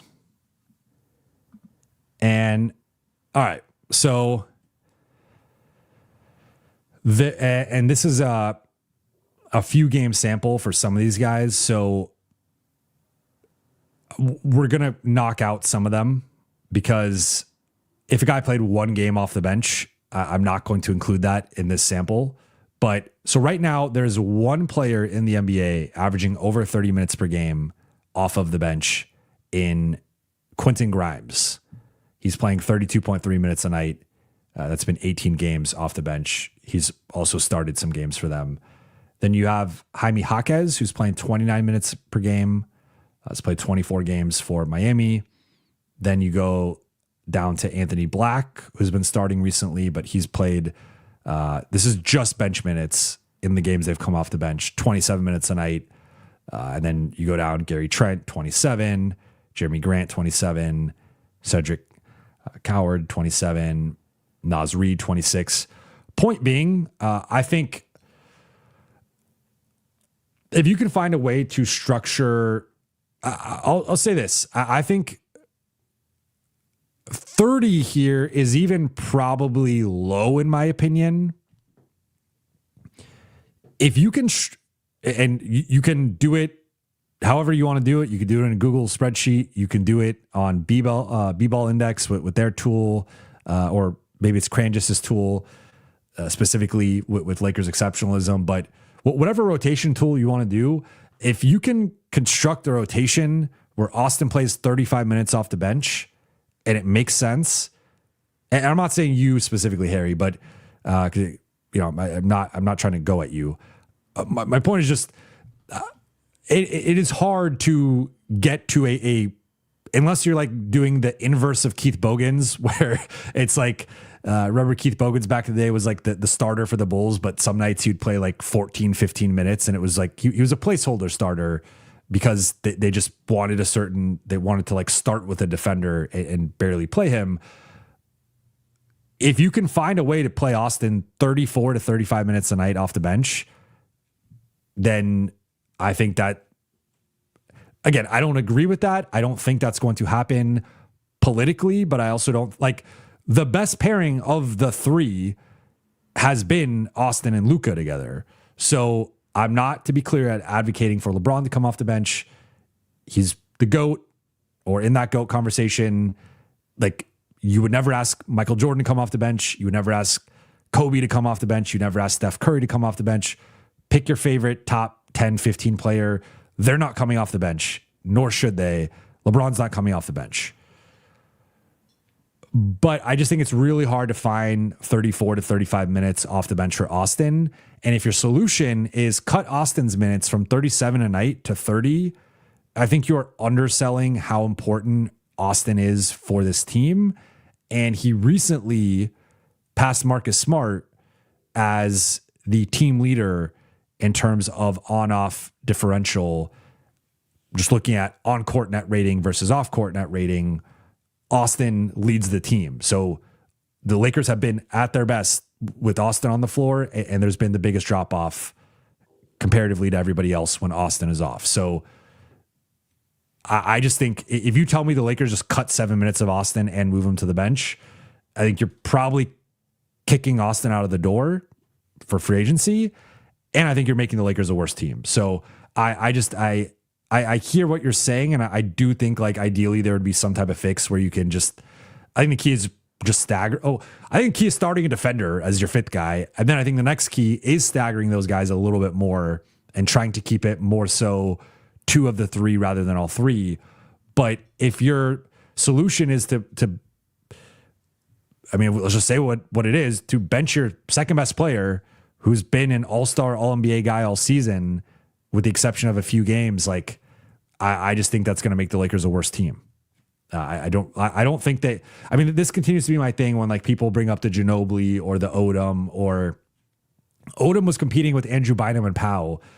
Ginobili was competing with, I mean, especially later in his career, one of the best 2-3 combinations defensively in the league at the time, and Danny Green and Kawhi, and plenty of years with Bruce Bowen and other high caliber starting players. Like I just don't think the Lakers frankly have the depth or the talent to replace Austin or to move him into a smaller role. So if you show me a path to him playing like 35, 36, or even 34 at the lowest minutes per game, I think that's a conversation. But if your thing is move off Austin to the bench and play him 28 to 30 minutes, there's nothing that supports that being logical. And I think it makes the Lakers an objectively worse team.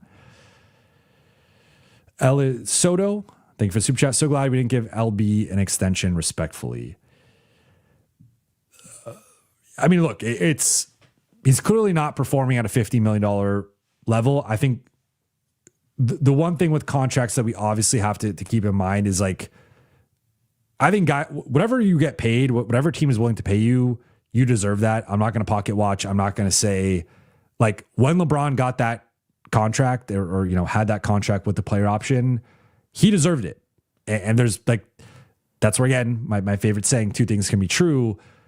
LeBron deserved it, but now that he is on the contract, he obviously is not performing as a $50+ million player and has maybe had a couple of games even sniffing that level of production or impact, but it's still been a relatively small sample size. He's not even been back a month, and he's obviously been in and out a little bit during that stretch. So I would like to see, as I said a couple weeks ago, I like to see what he looks like late December, early January. And again, if he's still up and down, and to be clear, I think he's been trending in a positive direction. Of course, the turnovers and the shot have not been there consistently. I think the defense has been rough at times. But looking at like the Philly, I mean, it's been 2 games since the Philly game. I don't want to lose sight of that either, but let's see where it goes from here.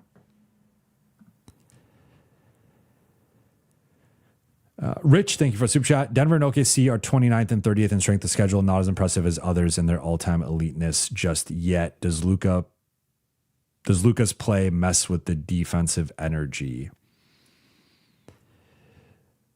Yeah, I mean, to your point, Denver and OKC have played 2 of the easier schedules. Now, I mean, OKC just tied the all-time record for best start through 25 games, so I don't want to diminish that just in terms of schedule. And we'll see. They have the hardest remaining schedule, so we'll see. If they go 74-8, I'm not going to complain about strength of schedule. Or I get what you're saying, and I don't know where the Lakers, like, there was a point Lakers started out high, then they were middle of the pack, then they were a little bit lower, and I think now, based on this recent stretch, that they're climbing back up the strength of schedule rankings. But to your point, I mean, I would say that the difference is, like, because I mean, we could just look at this now. Like, obviously, there are degrees of below 500 teams. But for perspective here, OKC has played 19 below 500 teams. So that's a high number. Denver's played 16. Lakers have played 13. So to your point, Denver's played 3 more below 500 teams than LA. The Thunder have played 6 more. So that's especially at this stage in the season, that is a notable amount. The one thing I will note, though, is that like those teams have had multiple. I mean, again, OKC is just like killing anybody they face for the most part, but they've had multiple blowouts where you don't see that level from the Lakers against those teams yet. And I think that's the final hurdle for LA is, yes, they've had an easier schedule, but even when they've played those easier teams, some of those have been games that probably were a little bit too close. Now, in defense of the Lakers, Denver's 11-5 against below 500 teams. So there is a lack of seriousness. Like, a couple of those were right after Aaron Gordon got injured, and I think it kind of broke the spirit of their defense.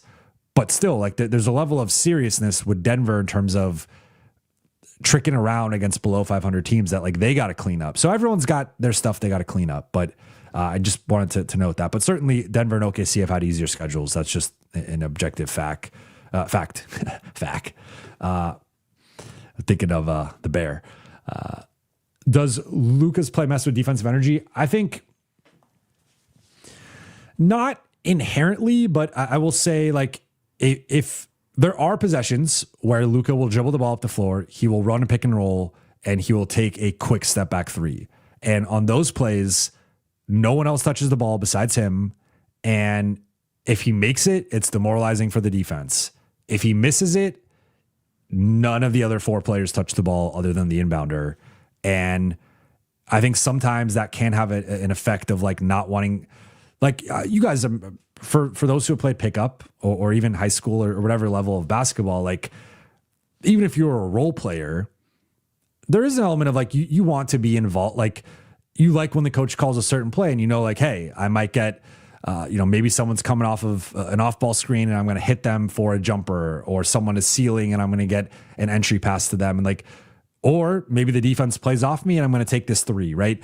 You want to be involved. Like, at the end of the day, every NBA player was a star in some capacity growing up throughout their basketball journey, at the high school level, at the college or international level, at whatever their path was. At some point, for Austin Reeves was dropping 30 plus in college, and despite being an undrafted guy, like, I mean, look at what he did in high school with the 70 plus, and, like, Austin was a star until at some point the NBA world deemed that he wasn't good enough to be in the NBA, and then he eventually, or more of a second round guy, and then ended up going undrafted, going to Lakers. But, like, every guy has an element of an ego and wanting to touch the ball, and I think that's normal. That if you go stretches without touching the ball, your effort can wane. I think that's what makes high motor players so important and impactful, is that a guy like Vando and Marcus to a degree, because Marcus is going to touch the ball and Marcus is going to take shots.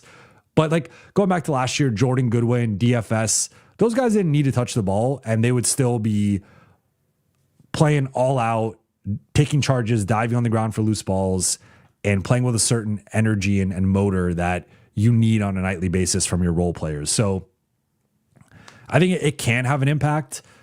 I mean, to be clear, I think Luka, he creates high percentage looks for DA and Jackson in the pick and roll. He creates high percentage looks for the shooters and driving kicks and getting downhill. Like, I don't think this is like some, to be clear, like some referendum on Luka's offensive game or his impact, but I'm sure there are possessions where it can be a little ISO heavy and it can be a little deflating if the shot doesn't go in or if you guys are on an offensive lull. So maybe that, but if you're talking about the defensive end, just like him specifically on defense, I don't think that really has much of an impact. I think collectively, maybe they go through some lulls on that end, but maybe sometimes JJ's talked about trying to get guys more involved early, and like that can be something that I think can affect stuff. But that's also where, again, I think that probably affects a guy like Rui more than it affects a guy like Marcus or Vando. So that's where, again, I think you want to support Luka with high motor players who don't need the ball, like low usage guys. That's a big key. Mac Roblox 94, thank you for super chat. Besides the shooting performance, how would you have rated the Lakers defense tonight out of 10? And you think Vando should be on the bench rotation more? I do think Vando should be on the bench rotation more.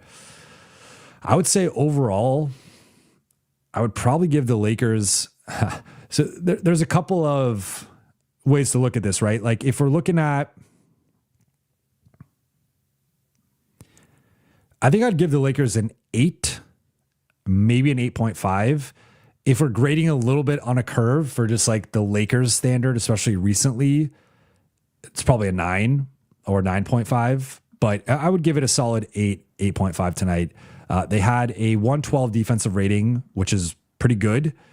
They held Phoenix shot 49% overall, 35% on three. So Phoenix was shooting the ball well. They conceded 31 points off their turnovers. Oh, sorry, Lakers conceded 36. Phoenix had 18 fast break points, 10 offensive. Yeah, I mean, I think it was a really good defensive performance. So I'll bump it up to an 8.5. I'll say tonight was an 8.5. Like it wasn't. I mean, look, they gave up 35 points in a 7-minute stretch, and I know a lot of that was the offense, not really the defense, but some of that was the defense too. I'm not going to put that all in the offense. It's hard to give up. It's hard to play offense bad enough to give up 35 points in 7 minutes, right? Like some of that's hot shooting, some of that's their own mistakes, but a lot of it was defense. Dan Howard 2-4, thank you for super chat. I don't think Laker fans get how important AR is. I mean, you're setting me up here. You're setting me up to defend Austin, and yeah, I mean, you guys know what I think, but certainly, like, yeah, I thought they really missed him tonight. Again, for those who like on-off data, who like analytics, who like numbers, the numbers support Austin being very impactful, regardless of his actual averages. He's actually been I've said this before, which sounds counterintuitive because people are always going on his defense, but the Lakers have actually defended among all the starters. The player with the highest defensive rating when they're on the floor is Austin. So I'm not saying that's because of Austin, but it's more so Austin has fit into good defensive lineups, unlike some of the other starters. So, but you guys know how I feel about Austin. It's become kind of a meme at this point, right? Misha says Austin needs no defense. Nobody gives him criticism. I would point to the chat at different points. Also on Lakers Collective, but Eccentric Case says we would have lost this game with Austin. We would have lost with Austin in the game tonight. I disagree, but you're entitled to your opinion. Madison says, damn, Lakers are plus 2,000 or 2,200 for the title. Vegas sees right through the defense. I have told you guys I don't gamble. It's, that's why I've not had a gambling sponsor on the show. We do have a gambling sponsor on Lakers Collective, but that is a group decision. But so point being, I don't really get the plus 2,200. I mean, I know that's a high number, and basically implying the Lakers have low odds of winning the title. But curious where they. I mean, I would assume they rank fifth in the West at this point. Kane Carter, thank you for the super chat, thank you for the question. I love all questions. Hey, Jovan, do you think the Lakers front office kind of lets emotion affect their ability to make moves sometimes? I don't think so. I don't think they're very emotion based. Actually, I think there was an emotional reaction to the Russ trade and the fallout, and at the same time, right? Like in a 1 year span, they had the Russ trade, and not even in a 1 year span, in the same summer. What am I talking about? I'm expanding this but I'm kind of expanding the timeline because I think, though, I really wish I had my podcast back then and we could have talked through the Caruso situation. But same summer, they do the Russ trade and they lose Caruso, and then I think it took like 6 months, I think, for it to really set in of like. And Laker fans knew, to be clear. I'm just saying, like, for the collective NBA world and just everyone to realize, like, oh yeah, this dude's like an all defense guy and one of the 5 best perimeter defenders in the league. And he's only gotten better from that point. And even if he is like not the most, I mean, certainly he's being load managed by OKC. There's like kind of a, minutes deal with him that you got to deal with. There's also the shooting goes up. It's in waves, his shooting, but like, dude's just gotten better every year, and he's now guarding big men in like a freakish way that, yeah. So point being, like, I think from the Caruso trade and the Caruso situation and the Russ trade, there was a little bit of an overcorrection and I think some emotion with those two mistakes. But since then, I think I don't think they move with a lot of emotion. I think they're more so conservative and like cautious in nature, right? And almost move more stoically in terms of like being really cautious with giving up the first round pick, not wanting to like make the mistake of giving up an interesting young player and that player coming back to burn them. I think that's played in some ways. That's played in with the Austin situation where if Austin left and Austin became like a back end of the, like, I'm not saying this is going to happen, but I also didn't have Austin being an all-star or all NBA candidate on my bingo card this year. Like, I thought he was going to have a good year. I didn't think like that level. If Austin left and Austin became like, got like a 5th place MVP vote, you know how much crap the Lakers would get for letting him walk or for trading him. I mean, it of course depends on like what they replace him with and what that looks like, but that's a big fear. And so I think, I guess maybe if you want to say like fear or caution is like a little bit of an emotion, you can maybe say that, but I don't think they like move in an irrational way in that sense. I think they move in a very calculated and calm way. I just think that sometimes their appetite for risk has been turned down because of the previous mistakes and they've overcorrected in that manner, if that makes sense. Like, I think you need to take some risk, especially if you're not operating from a place of like OKC can afford to not take any risk. I mean, you could also argue they should take risk because of their situation, but like OKC is like, we're probably going to win 70 plus games. We're going to be the heavy favorite to win the title. We got a boatload of picks coming in. We could just sit here and like let this thing run itself, right? The Lakers don't have that luxury. They need to go out and get a wing.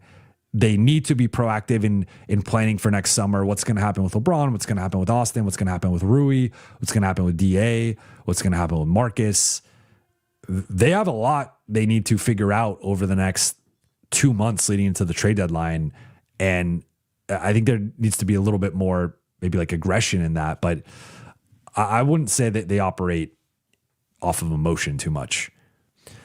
Kolst says, it's just a little hard for Rob to do anything at this point because he only has one positive movable trade asset, and that's the first round pick. I would throw in, well, you guys are not going to like a couple. So I would throw in Rui as a positive trade. To be clear, I'm not saying to trade Rui. I'm saying I would consider Rui a positive trade asset. the only really counter argument to trading for Rui would be you have to make a decision either to extend him or to re-sign him or to let him walk. So it depends on like what you're giving up, what your financial situation is as a team. I would also throw in Adu. I don't think the Lakers want to trade Adu. I don't think they're going to trade Adu, but I think if the Lakers put Adu on the, like, he would have more value than Dalton.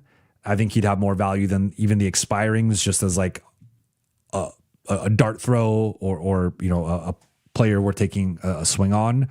So I think those three at a minimum, and then we could debate. I think the expirings have value to teams based on their contract situation. So if you're Portland trying to get off Jeremy Grant, right? Or if you're potentially Miami or Phoenix trying to get off Wiggins or Brooks, if you're Brooklyn trying to get off some Terrence Mann or some of their other contracts, like that can have some positive value just in terms of getting off of the contract. But if we're just saying, I think like objectively viewing the assets, I'd also throw in the second is like a minor positive, and then maybe some of the future pick swaps. But yeah, it's pretty much for me the first Rui and Adu. Everything else is kind of around neutral to, in some cases, even negative. Golden, thoughts on getting Terrence Mann? So the one that someone had floated was Vando for Mann, because Mann makes a couple or a few more million than him, and they're on the same contract timeline. I would say, I mean, obviously based on, like, this is not the time to be like, let's trade Vando, right? Like you want to see what comes out of this. I like, assuming he carves out a role here moving forward and plays like this every single night, then I think it still probably is not a positive contract, but it's at least a contract that the Lakers, it has value to them. And that's sometimes what matters, right? Like, does the contract have value to you first and foremost? And then you figure out what you want to do with it. If it's more so a Gabe, if this is a Gabe or Maxi conversation, I'm a little interested. Let's bring up Terrence's numbers, not looking at his contract because I know what he's making. But this year, 9 points, 3.5 rebounds, 3.5 assists, shooting 34% on threes on 3 threes per game. So low volume, relatively low volume, slightly below league average, but 2023 shot 39%, 2024 shot 35%, 2025 shot 37%. So the last 3 years, and even going beyond that, 36.5, 42%, 35 as a rookie. So shooting a career low 3-point percentage, which I think will regress to the mean. And for over half his career has been an above average 3-point shooter on fluctuating volume, but often under somewhere between 2.5 to 3 attempts per game. I mean, I'll be honest, I probably would, in a vacuum, would rather have Terrence Mann than Gabe. I don't know. Does, the issue is I don't like the extra 2 years on the contract. So if he was expiring, I would do it for Gabe. With the extra 2 years, I don't think I would. Then it goes back to Vando and like, would you do that? And I'm not going to say after tonight's performance, I would do that. I do think Terrence has the best version of Terrence has more scalability into like a playoff setting than Vando does, just because of the shooting. I mean, we could go back to that, series or, performance he had against Utah when they were guarding him with Rudy Gobert. And he's been a guy that the teams will play off of, but I think, look, he had a really big fan in Jerry West. I will note that. And Jerry was very high on Terrence Mann, and Jerry did not really miss with his evaluation. So I like Terrence Mann more so as a bench player than a starter, but I think the contract, if he gets to a point with Vando where he just isn't playing as well, or JJ just straight up doesn't trust him, I would probably rather have just Mann than Vando at that point. But if it is more of the expiring for him, I don't. Now, maybe Brooklyn gives you an asset. That would be interesting, of like Brooklyn getting off of the contract. I don't know why they would do that, but I'm just spitballing here. So yeah, I think it's a tough contract to take on unless you're giving up Vando. Schmidt says, is there any path to Drew Holiday? I think it's going to be really tough to get to Drew Holiday.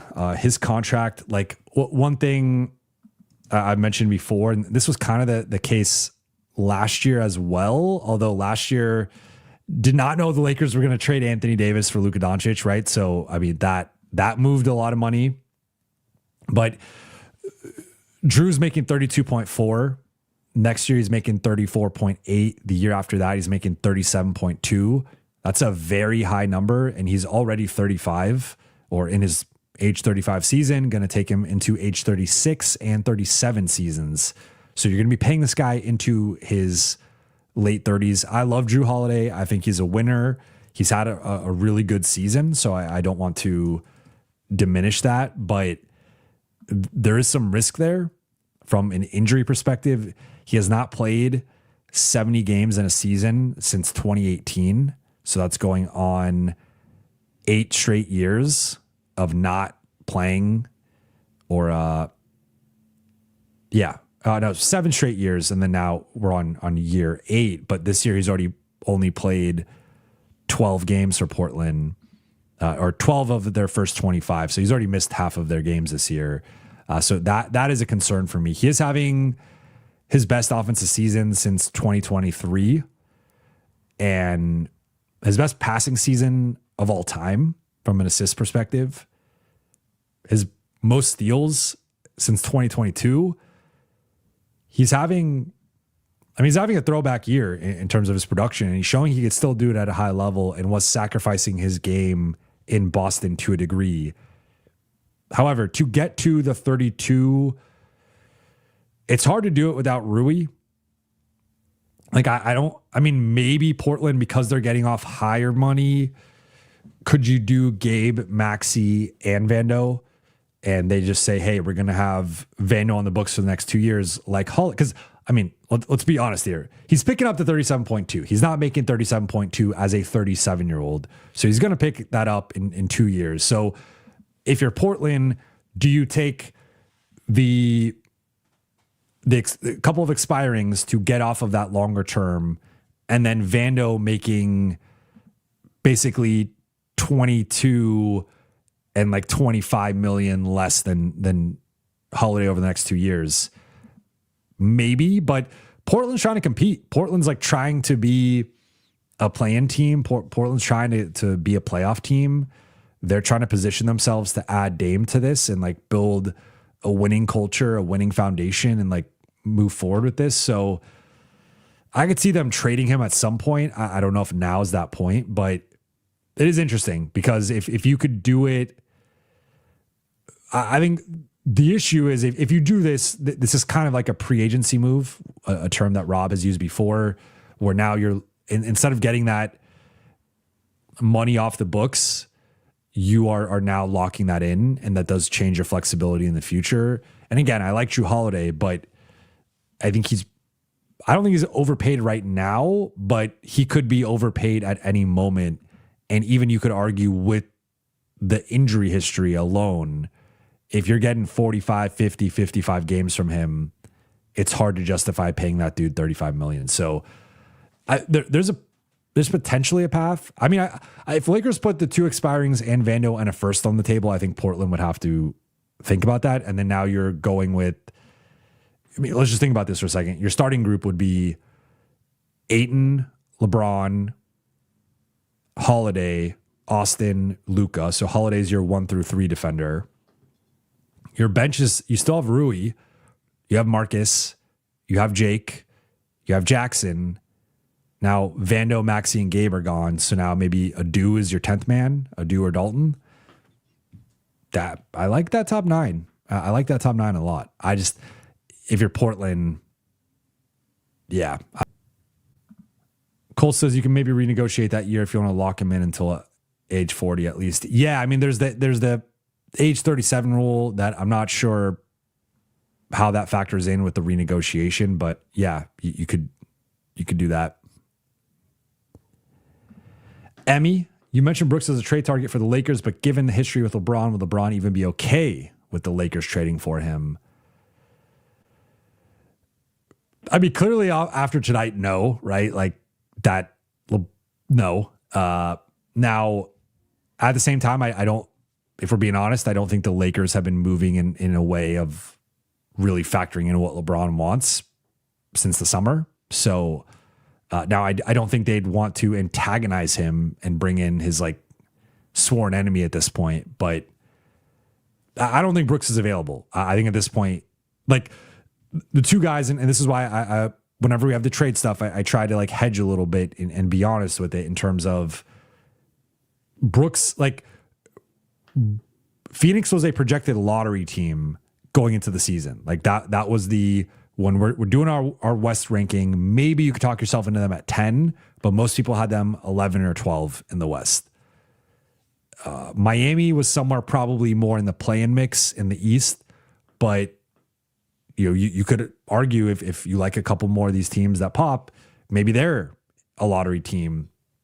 So that's why, again, I scoured, and I'm not the only one who mentioned them as trade targets, but like the reason they were trade targets over the summer was because when you go through the league and say like which teams could be sellers, which teams could underperform and have starting level players on multi-year deals that might want to get off that money and take back an expiring with an asset, Brooks and Wiggins were two guys who checked that box. But the issue is Phoenix is now in a playoff mix, that they're probably going to be a playoff team unless something goes off the rails here, and or at least in the play-in, but I think have a real shot to be the 7 or 8 seed.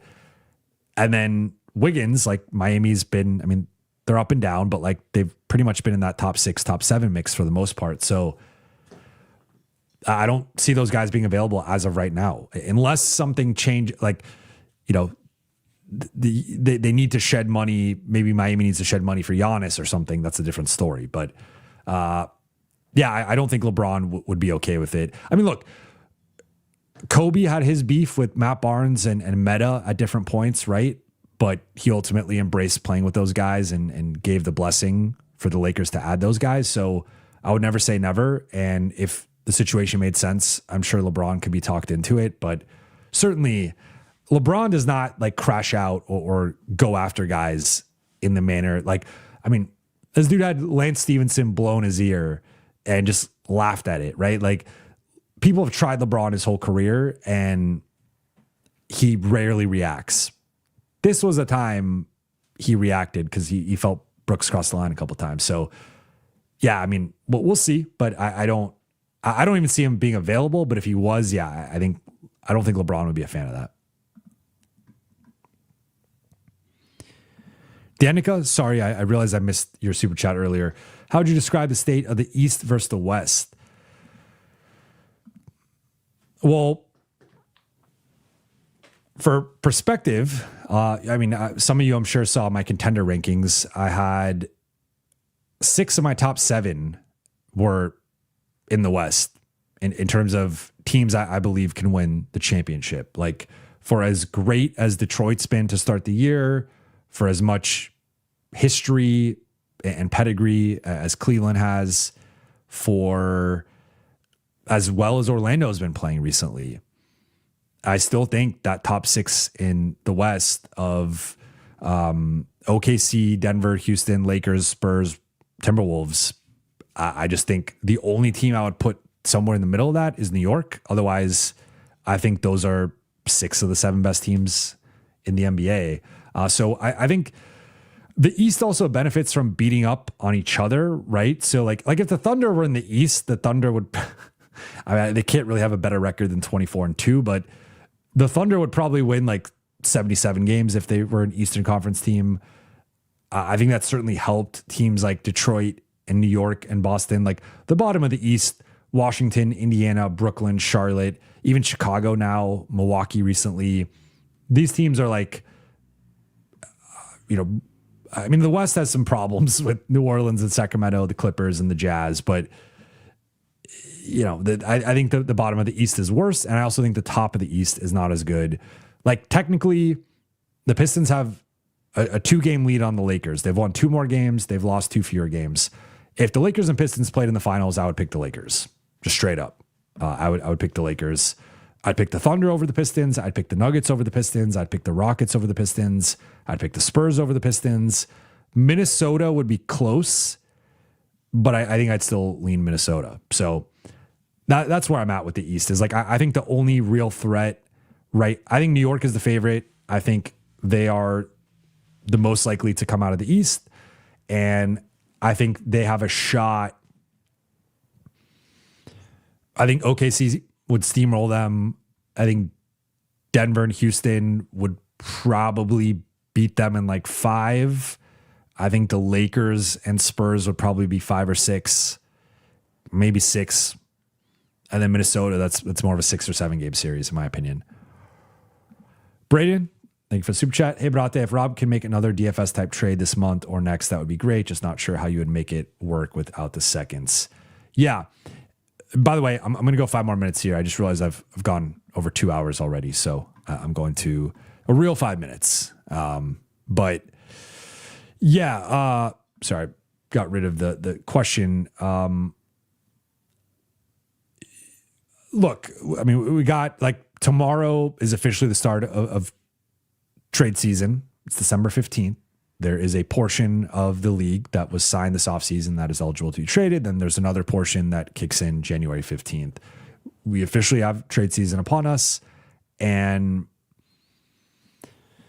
I wouldn't rule out a DFS type trade, but the Lakers just don't really have the assets. It's probably, as I've said, that they're kind of in this weird zone with their assets where they either have to overpay with the first or they're not offering enough with the second, especially with a second that if you're helping the Lakers, right, and you're giving them a young piece, like if you're New Orleans and you're giving them Herb Jones and you're getting a first and you're getting a second, and I forget what year the second is off the top of my head, but you're probably helping the Lakers give you like the 55th pick, the 53rd pick, the 57th pick. Like that's not a very valuable pick. Guys in the bottom 10 of the draft rarely become roster players, let alone like a future rotation piece. So I think it's going to be tough, but we'll see what type of magic they could potentially work. Right now, it looks like Herb Jones, Keon Ellis, Sadiq Bey. Those are some of the names that are out there, but I think Herb being the least realistic of those three, but obviously the best and like the best one to get, it's just going to cost probably more than the Lakers have.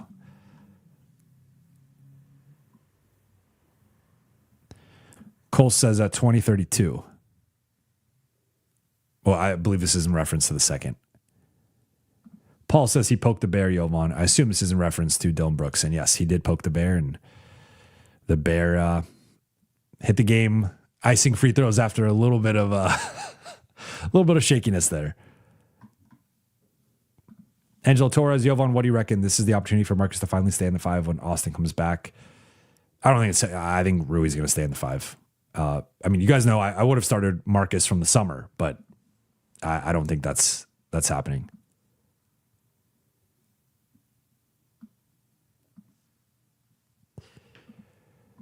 And then Cole says, it's a 2032 second because it's the only one they couldn't trade before. Good. Appreciate you looking that up or knowing that offhand. I should know that. Izzy says, Lakers are going to have to give up a due and 2 firsts for Herb Jones in January. So I'm glad you mentioned this because Herb is not eligible to be traded until the 15th, or I think it might technically be the 14th, but 14th or 15th. But Lakers don't have 2 firsts to trade. This is and I'm not trying to pick on you, Izzy, but this is something that people continually say that is not true, that I feel like I have to keep correcting. The Lakers have 1 tradable first round. Now, I'm going to get into some semantics here. They have 2 first round picks that are eligible to be traded in terms of either or, but they can only trade one of them. So I think that's where some people get confused in terms of like they hear the 2 and then they think, oh, they could trade both. But no, they have 2 years that they can pick between to trade, but they can only trade one of them. That changes though on draft night 2026 when they get access to 3 first round picks to trade, which is why it does make some sense for them to potentially hold the pick. The thing, though, that also has to be said with that is that includes the 2026 pick, and the 2026 pick, it's like a new car versus a used car. The second you make that pick, if it's not part of a draft night trade or maybe a secretly agreed upon trade that you will later execute in free agency, there's like a used car element to it of the second you drive the car off the lot, it drops in value. The second you make that pick, it drops in value unless you get like an absolute steal there. But also if you get a steal, you probably don't want to trade that player. So like that's the one thing is they have 3 picks specifically on draft day / night, but that is including the pick that they're about to make that evening unless they trade it. So if they don't make that pick, then they have 2 picks, and then, they're making the 2026 pick, then they have 2 future picks. All right, I'm going to wrap here, but I appreciate you all for rocking with me for over 2 hours. For those watching on YouTube, please be sure to hit that subscribe button, turn on channel notifications, and like and comment on this video. For those listening on Apple Podcasts, Spotify, or your podcast platform of choice, please be sure to follow, download, leave a 5-star review. That's what happens when I go over 2 hours without any water or any breaks. Appreciate you guys. I'll be back tomorrow morning with Lakers Collective at 11 a.m. And then I'll be going live at some point later in the day. I have not decided, but probably sometime in the late afternoon, early evening. I would posit probably between 3 and 5 p.m. Pacific time. But appreciate you all. As J Note says, like the stream. Let's get those likes up. Connor says, hydrate. I will hydrate immediately after this. I'm starting to lose my voice a little bit here. But appreciate you guys. And I'll be back tomorrow. Looking forward to another fun week and talking to you all within the next 24 hours.